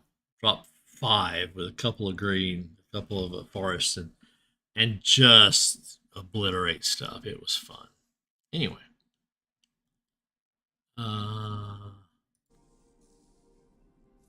Okay, if you kick it with the 1 white, it creates a soldier token. If you sack 1 and sacrifice another creature for extra horse, so you can build these soldiers up. You can start sacking them. Sack more than 1 a turn. It doesn't tap the warhorse, so you can really pump that warhorse up. That's pretty good. I like that. Monstrous War Leech. It's a leech horror. 3 and a black. It's got a blue kicker. Monstrous War Leech enters the battlefield. If it was kicked, mill 4 cards. Self-mill once again for the win. All you guys are like, ooh, why would you want to self-mill yourself? We haven't played D&D long. Sorry. You haven't played Magic long enough. Get back to me. Monstrous War Leech's power and toughness equal to the highest mana value among cards in your graveyard. That's still not bad for a graveyard deck card. And the black-red. We're also losing the pathways, which we got in Kaldheim. I'm gonna miss those. We're gonna miss those most of all. 4, a black and a green. Bertuck Bone Rattle. Troll Shaman. 4/4 Troll Shaman. Domain when it enters the battlefield, if you cast it, choose target. See that, and that's another way they control the jank. If you cast it, so there's no janking this out. I guess they have to do that though. Then they have to ban a card if they don't, right? Choose target creature card in your graveyard. Return that card to the battlefield if its mana value is less than or equal to the number of basic land types. So that's unless you're going to do rainbow. Yeah, there's this guy. My second card of this. I didn't get to tell you guys because I hit the button too fast. Oster, Bearer of Blades. This guy's going to get a lot of play. 2 red and a white. Boros, Human Warrior, 4/4. When he enters the battlefield, you look at the top 7 cards of your library. You may reveal an equipment or vehicle card from among them. Put it in your hand. The rest at the bottom of your library in any order. Random order, excuse me. Equipments cost 1. Vehicles you control accrue 1. Makes everything cheap. He's going to be really important. Commander with Bruner from the D&D set. Oh, a lot of great things that you can do with that. I don't know if I have enough left in me to make any decks. What we will be doing, and I'll say this at the end of this, since I didn't get the whole day off. Usually I take the whole day off on opening day and build a bunch of decks on stream, and then crack packs, build a bunch of decks, and play a lot. But I only had this afternoon, so what I'm going to do on Labor Day, and we will advertise this a little heavier than I did this thing here. Labor Day, we will probably be streaming a good deal because, like I said, we still have one that has COVID, so we can't get together and play our family game. We are getting together to play Icewind Dale Saturday. But anyway, that's neither here nor there. So Labor Day will probably be a big stream day. I'll be building decks all weekend, testing out a few things, and hopefully we can get some interesting stuff, get some content out there for you guys to peruse through and find some decks that make sense for you. All right, on with the show. Volsh Tide Turners, a 1 in the blue. You can tap. There's a 1/3 Merfolk Wizard. Excuse me. You can tap it and add a blue and spin it only for instant sorcery spells or a kick spell. Once again, the read ahead, the Weather Seed Treaty. You can start on 1, 2, or 3 with that read ahead. That's just interesting. I'm still looking for the card, like an artifact or something that allows you to read ahead any saga. That's what I like to see. But anyway, this one you can start with search your library for a basic land card, put it in the battlefield tab. I don't know why anybody would skip that unless they just got so many lands. I guess they move on. On number 2, you create a 1/1 green sapling creature token. And then on number 3, you have its domain. Target creature you control gets +X/+X. Gains travel end of turn. X is the number of basic land types among lands you control. I'll probably be playing this card anyway. but it can come in handy. Look at this sucker. Oh, man. Zur, Eternal Schemer. Hey, look, it's white, blue, black. Is that Broker? Broker had green in it. This is, anyway, it's one of the Capenna family colors. I think it was the Falcon dude. Falco. Had a lot of shield counters. Let's see what this one does. This is a mythic rare. It's a 1/4 human wizard. You can fit in there with that, 3-drop creatures. Flying enchantment creatures you control have death touch lifelink. It is an enchantment creature commander. Look at that. That's not bad for a cost for it either.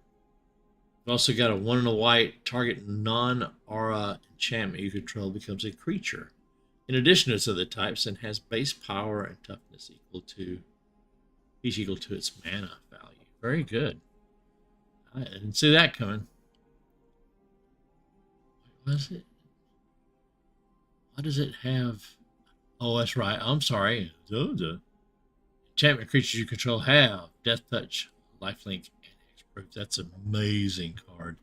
If you can find the right cards to jank that sucker, it's going to be big. All right. Childred's Restoration. 3 and a black. It's also got a kicker of 2 and a white.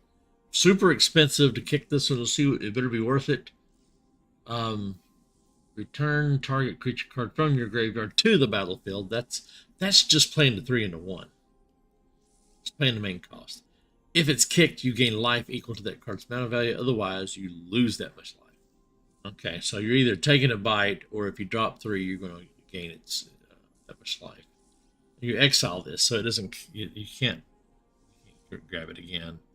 Warhost Fury, 2 and a red. It's got a black kicker. Creatures you control get a +2/+0. Excuse me. At the end of turn, if this spell was kicked, whenever a creature you control dies, this turn draw a card. Huh. Could be handy. And my second, Liliana the Veil. About the Raven Man. 1 and 2 black. It's you got 3 loyalty counters. +1. Each player discards a card. Once again, would be another good Liliana to stick into a historic deck with, what's her name? Oh, man. My brain's all sorts of fried, apparently. No, I don't want kicker. Turgid. I didn't even get to the card and remember it. Turgid. Go really good in a historic Turgid deck. Target player sacrifices a creature. That's cool. Each player means you too. Discarding a card. -2, target player sacrifice. The ultimate at a -6, separate all permanents target player controls into 2 piles. I really don't like the 2-pile thing. But anyway, that player sacrifices all permanents in the pile of their choice. He put all of his, I don't know, put all of his creatures. I don't know. That could be pretty freaking devastating. I think if you're going to use it, you make it devastating. All right, we've got the Hexblade Tortoise. That turtle, man, he's badass looking. Has he got a small dragon on his head or something? Or a small turtle, baby turtle? That's what it looks like. Anyway, it's a 3-drop, 3/2 with Enlist and Ward 2. I like that, actually. For a standard card, for a basic card, I think it's great. Heirloom Battle Hymn. 2 and a red. It's got a white kicker. Deals 4 damage. It's a 3-drop for 4 damage. Excellent. Excellent. 3-drop for 4 damage. That is going to get plenty of work. I'd rather it be 2-drop for 4, but I think if you get past the 3 damage, you're doing good. So the Battle Hymn is going to be one of my staples. I can tell it already. And the kicker will just get you 4 life to boot. And there's Giora, Ageless Innovator. Red and blue, 2/3. Another one of those 2-drop commanders, which is marvelous. You can tap her, put 2 ingenuity counters on her. Then you may put an artifact card with mana value X or less from your hand onto the battlefield. Excuse me, where X is the number of ingenuity counters. So, wait a minute. X or less. Okay, that's good. That's good. Sometimes they slide that in there like the instrument of the bards, and it has to be exactly that number. And that really gets you if you're not careful. All right, we're doing good. Getting down to the end here. Let's see. I'm gonna be too tired to build decks. I'm gonna have to take a break. I've got Icewind Dale Saturday. I don't run the fam game anyway, but we're not playing because of COVID. And coming up, and should probably wait to the end to tell you this. We got a big game coming, and it's COVID's thrown us a couple of weeks off once again. Every time we turn around, life is just vicious. But we're on the cusp of starting our game, Jewels of the Nine Secrets. But anyway, I'll talk about that later. The Nightmare Wall. Love the way that sounds. Gibbering Barricade. 2 and a black.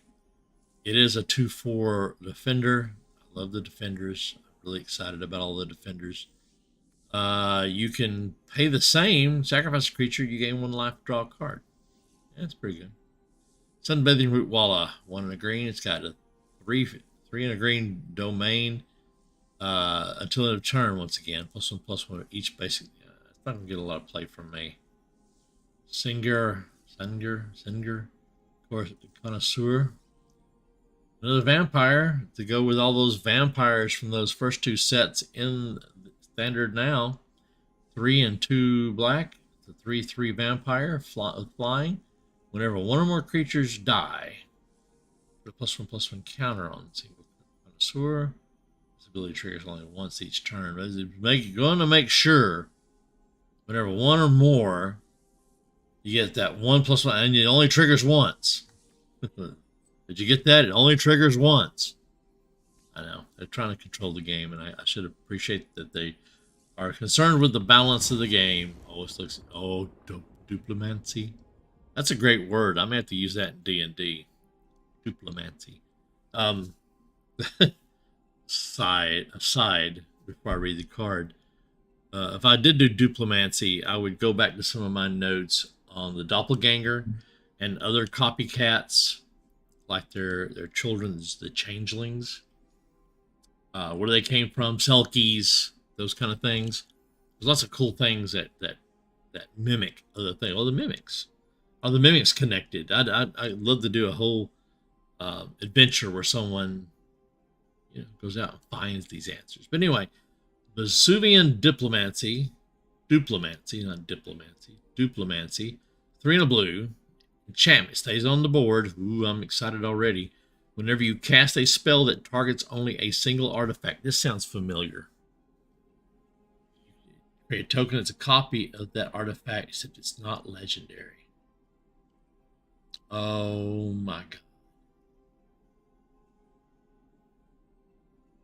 What's his name? I have a hard time with my names right now. I have so much stuff going through my head. I apologize because I should be a walking, talking library, right? I am kinda.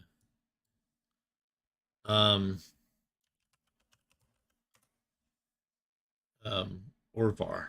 It's not even come up yet. But I know it's Orvar. That's our Orvar for this deal. Because Orvar was also, if you target, it was also a 4-drop. That's interesting. Apparently that was a very popular card. Apparently that was a very good mechanic and they liked it.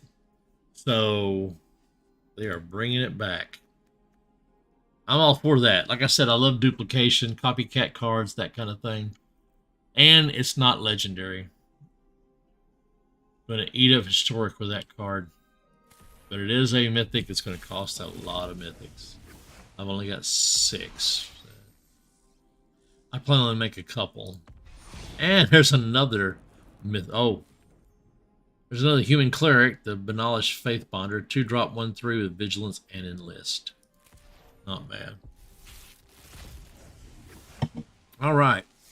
Rona's Vortex, excuse me.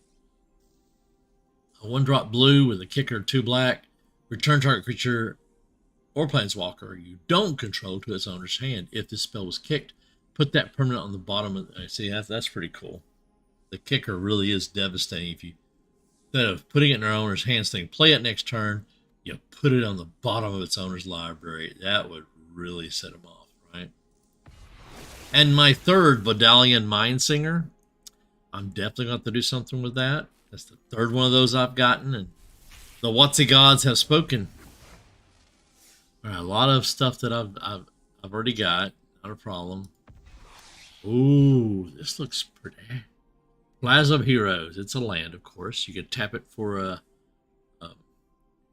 non-colored mana. You can tap it for and add 1 mana of any color. You can spin it only cast a legendary spell.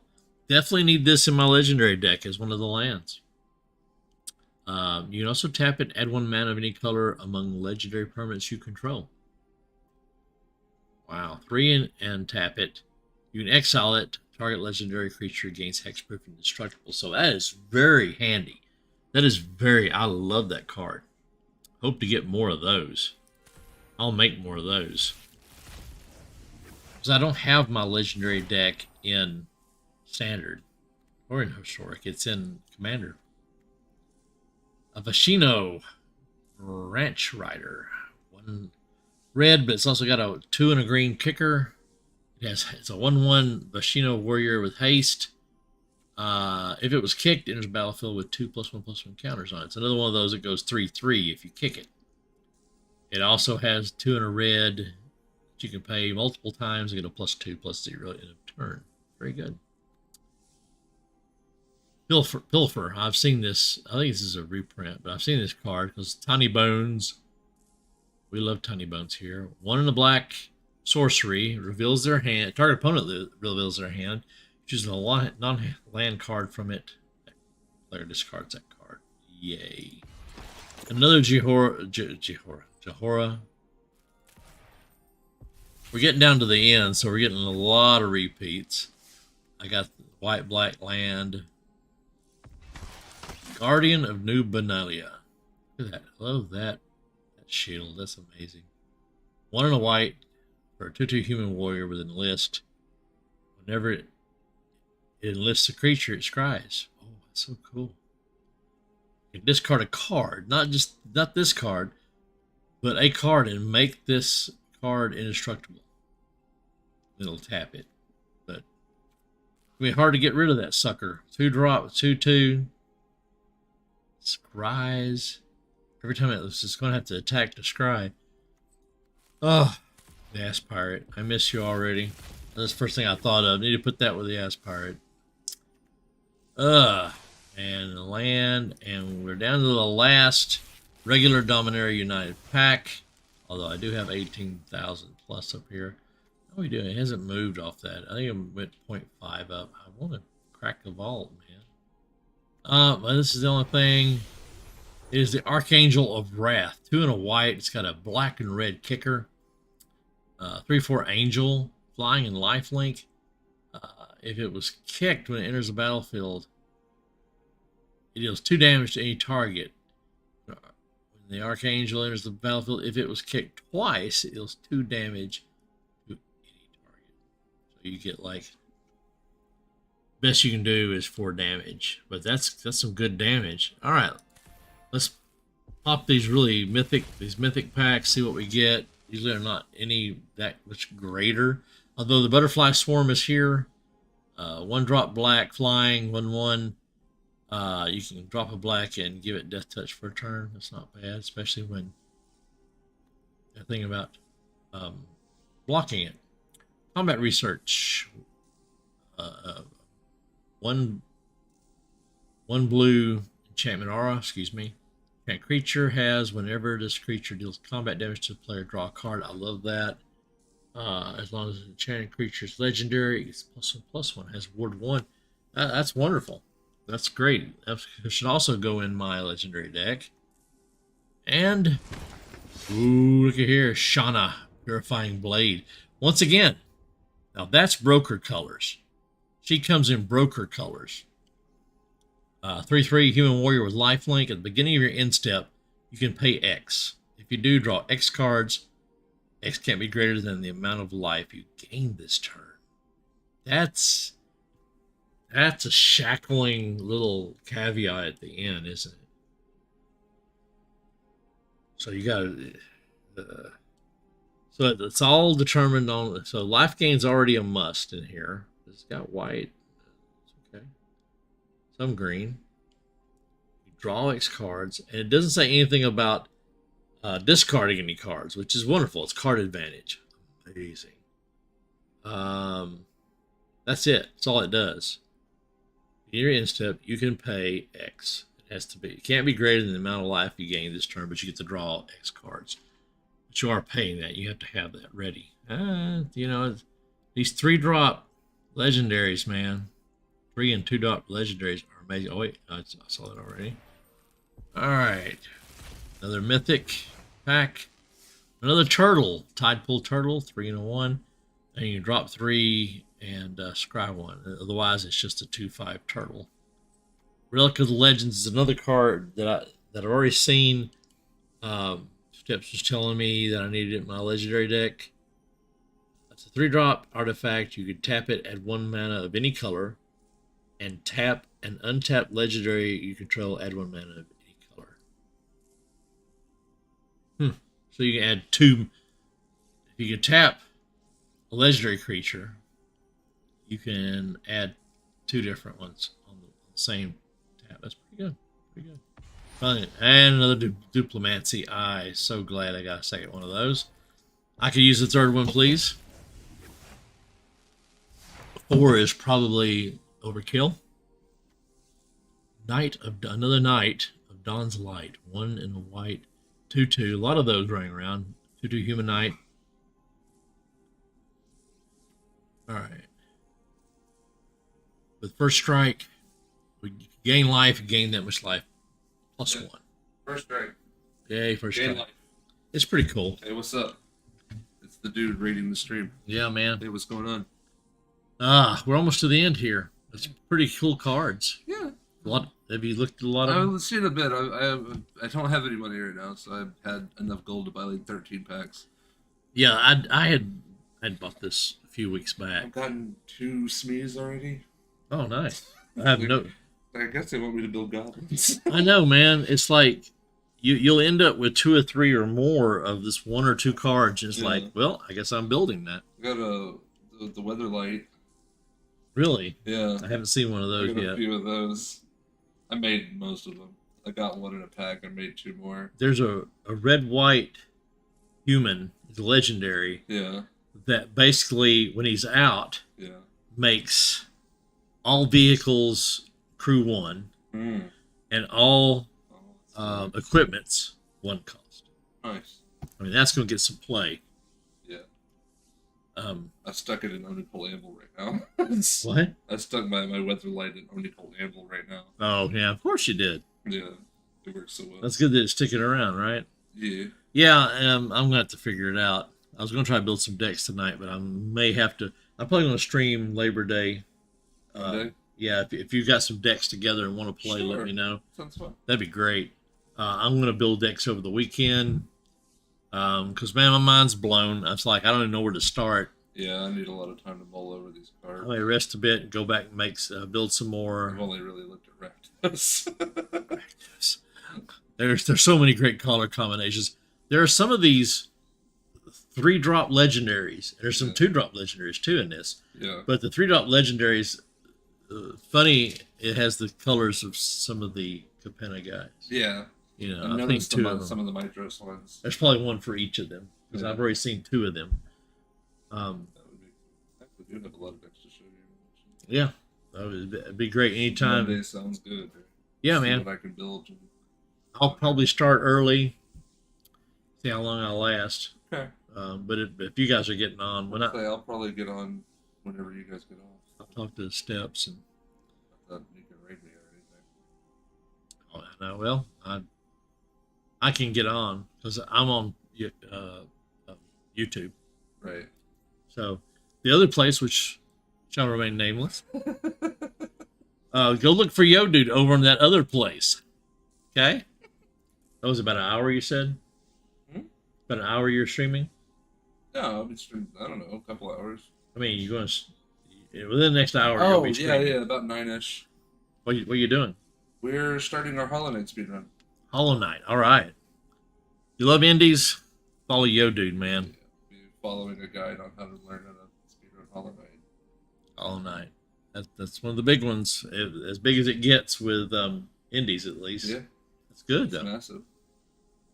What you need is, I think, either sitting on the table or it's on the rack where the keys hang. Gotcha. When's the physical for this? Tomorrow. Oh, Yeah, I just found that out. I you going? told. I don't know. One of us is still tested positive, so of course she's not going. But he was supposed to get back to me. He said I meant to text you. Steps meant to text me on that, and he hasn't done it. I'll ask him once I get off stream, and we'll figure it out. Okay. Just get a hold of me because I'm streaming with Augie afterwards, probably. So. Okay, that's cool, man. That's cool. I'll drop you a note at the very least. Okay. All right. I'll be right here if you need me. Yeah. Done? Yeah, that's fine. Thanks. Yeah.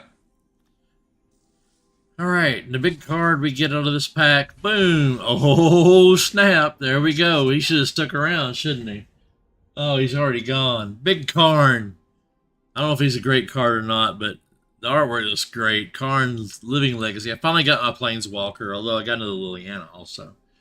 I haven't read this card over, so it may not be great. I don't know. I'm still excited. He's a 4-drop for 4 loyalty. The +1, it creates one of these Power Stones, which is a mana rock. That's got to be cast, so it's an artifact deck. Okay. The -1, pay any amount of mana. Look at that many cards from the top of your library. Put one of those cards into your hand, and the rest of them. I don't know. I mean, I understand, card advantage of going in and doing that. -7, of course, you just make a bunch of Power Stones, and your artifact spells are, well, they're not free, but you've got plenty of Power Stones to pay for artifact spells. I think it's a great. Then you get, is that guy still in? Oh, let me look it up. Yeah, I know. I'm sorry, guys. I get sidetracked so easily. I'm on MagicArenaCardList.com. It's a great place to look up stuff. Okay.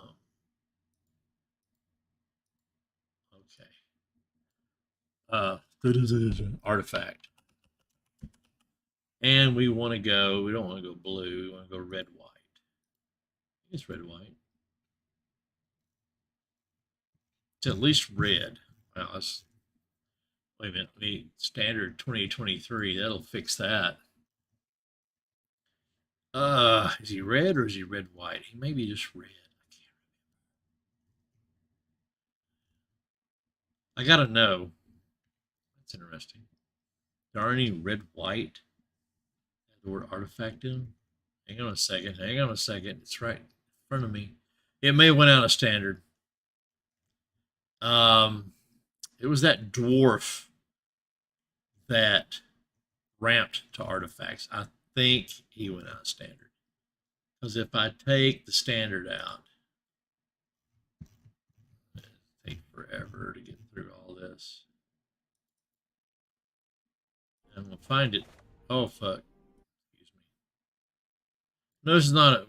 We don't go for kids shows and stuff, but I still try to watch my language on here. There's a lot of great cards in the deal. Oh, Bergie, I'll miss you, Bergie. Now I'm getting all homesick. Where's this guy at? Oh, let's do this instead of artifact. But dwarf. Okay, take the white off. Let's go for the red. And now I'll probably find him easy. A lot of great dwarfs in here. Oh, there he is. And yes, he was Strixhaven, so he's out of rotation. Storm killing artist. Dadgummit. I was really hoping to be able to jank that other card. I didn't mean to hit the deal. Timeless Lotus. 5-drop. Enters the battlefield tap, but you tap it for Wooburg. Yeah, that's pretty good, I guess. We're almost done with the Dominaria United, although I do have more to spend. Another Karn Silex. We got the Baldur's Gate. We'll just flip through those because I don't think there's much on there. Well, we got a new one. Oh, Bag of Holding. That's not the new. I've got one of those guys too. And the last Baldur's Gate. I like that set. It made me buy Alchemy, and I don't like Alchemy. Sorry. I'm not pooing on anybody who does. To each your own. You want to play Alchemy, that's great. The only reason I play Alchemy is to play cards from Baldur's Gate or any other D&D set that comes around. They all seem to be in my wheelhouse. Okay. I know the deals. I'm going to go to PAX. We definitely want to stay with Dominaria United. See, it's not giving me any deals because it's just 1,000 a pack no matter what I do. But, you know, you're going to do that. So we got 3,000. Oh, sorry. Not just 3,000 of this. I guess. So after all that, I've got 18 more to open. Sorry, man. I've been saving this up. Ooh. Look at that guy. Oh, Steps is going to love this guy. I mean, his looks, at least. Warren Chief. So one in a red and 2 green. He's a 3/3 goblin with menace. Oh, my goodness. Whenever he attacks, look at the top card of your library. If it's a land card, you may put it onto the battlefield tapped. If you didn't put a card on the battlefield, oh my gosh. I wonder if Steps has seen that. Rulik Mons. Excuse me while I am. Rulik Mons. MTG. Images. I am impressed with that. There you go. There's your Goblin Commander for this set. Definitely is Goblin Commander for this set.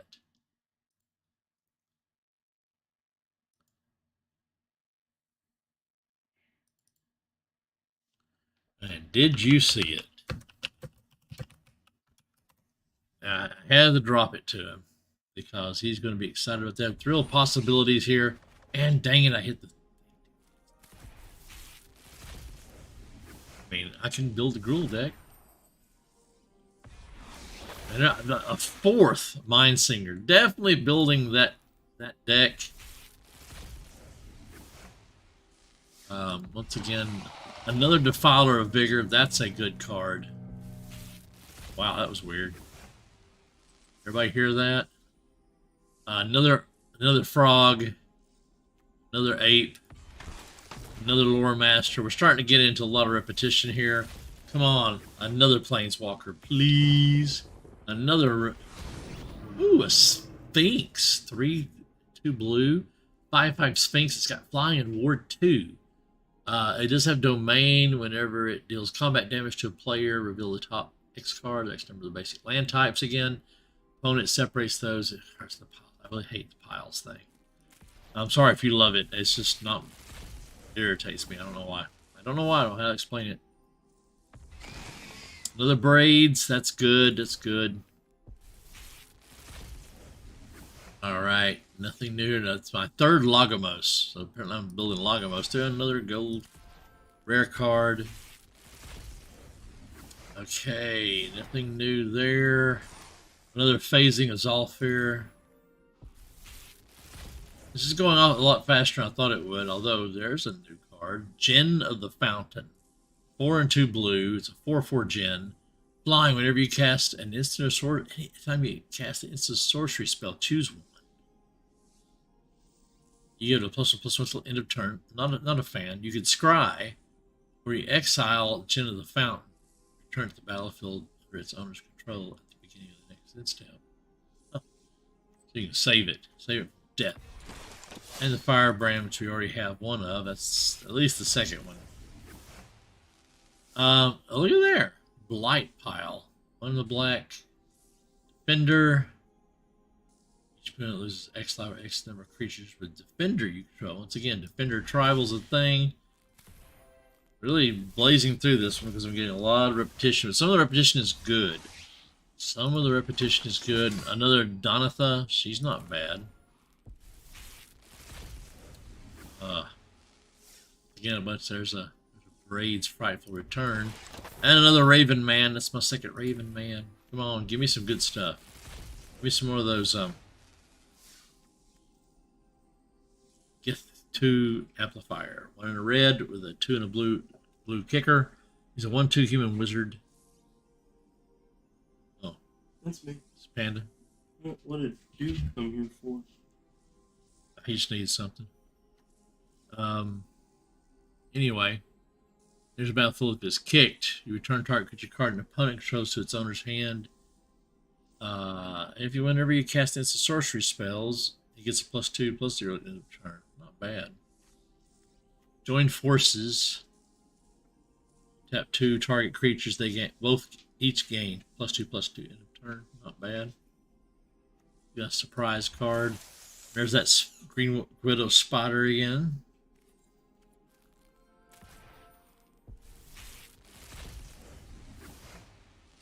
Alright, nothing new there. The Horde Master. He's a Goblin Warrior. Huh.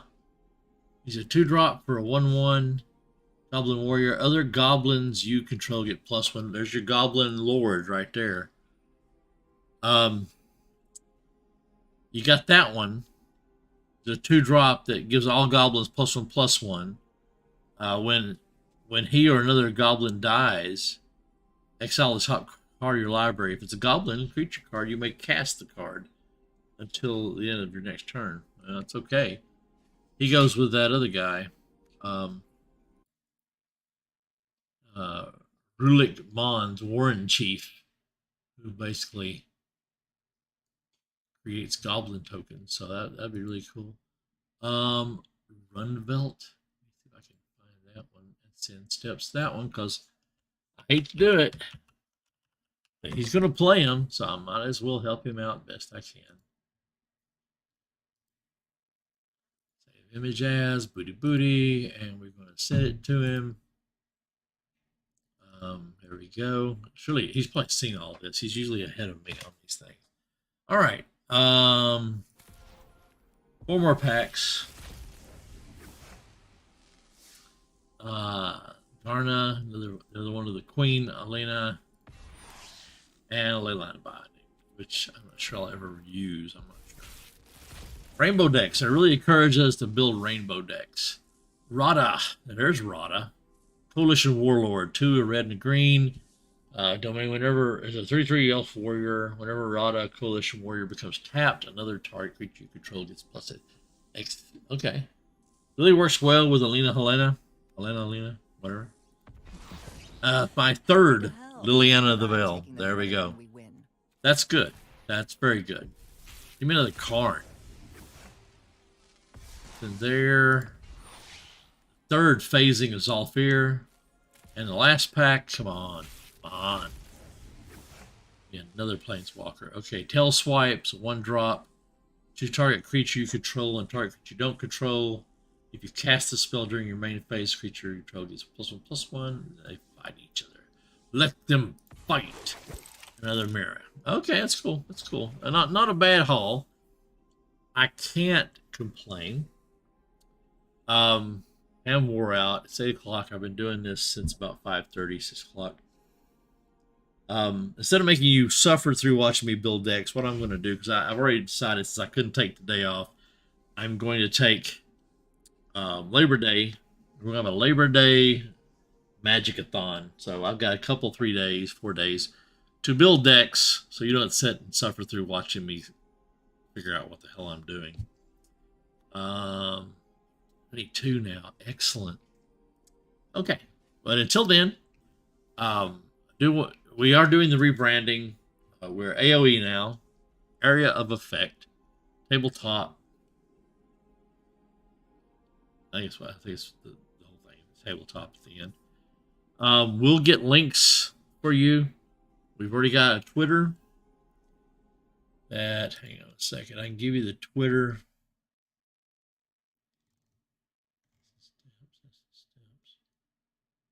Huh.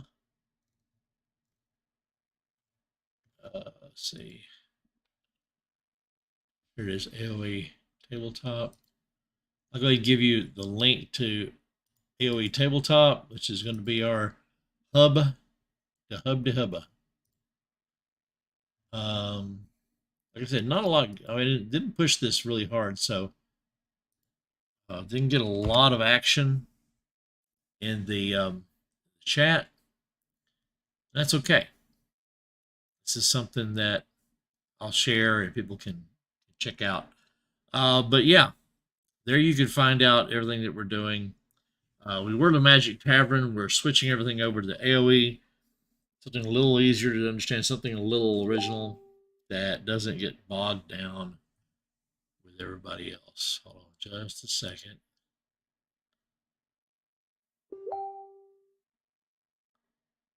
Okay, we may have a change in plans because Steps may be getting on. Okay, take a quick break. I'll find out what's going on there. We'll talk more about what I'm doing. But just hang on just a few minutes. It won't be very long. In the next 5 minutes, I'll either know if we're going forward or if we're ending the stream. But give me a second.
All right.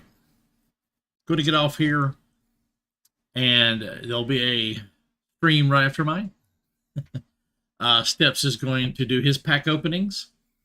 Maybe he did better than I did, and I'll be on with him talking about what he gets and some of the things I got. Maybe I can build decks while we talk. I don't know if I can chew gum and walk at the same time. We'll find out. Very soon on Tuesday night, we're going to begin a D&D online game. The Jewels of the Nine Secrets. Excuse me, Jewels of the Nine Secrets. There we go. I am DMing it, and Steps, Panda, Hawkhead, and Lexi will be playing.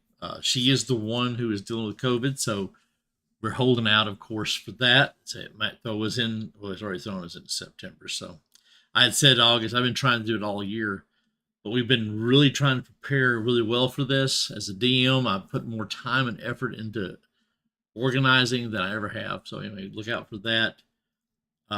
We'll be doing a Thursday night Magic, and we're probably doing some Saturday night deals at all. Also starting our podcast back where we talk about anything and everything tabletop.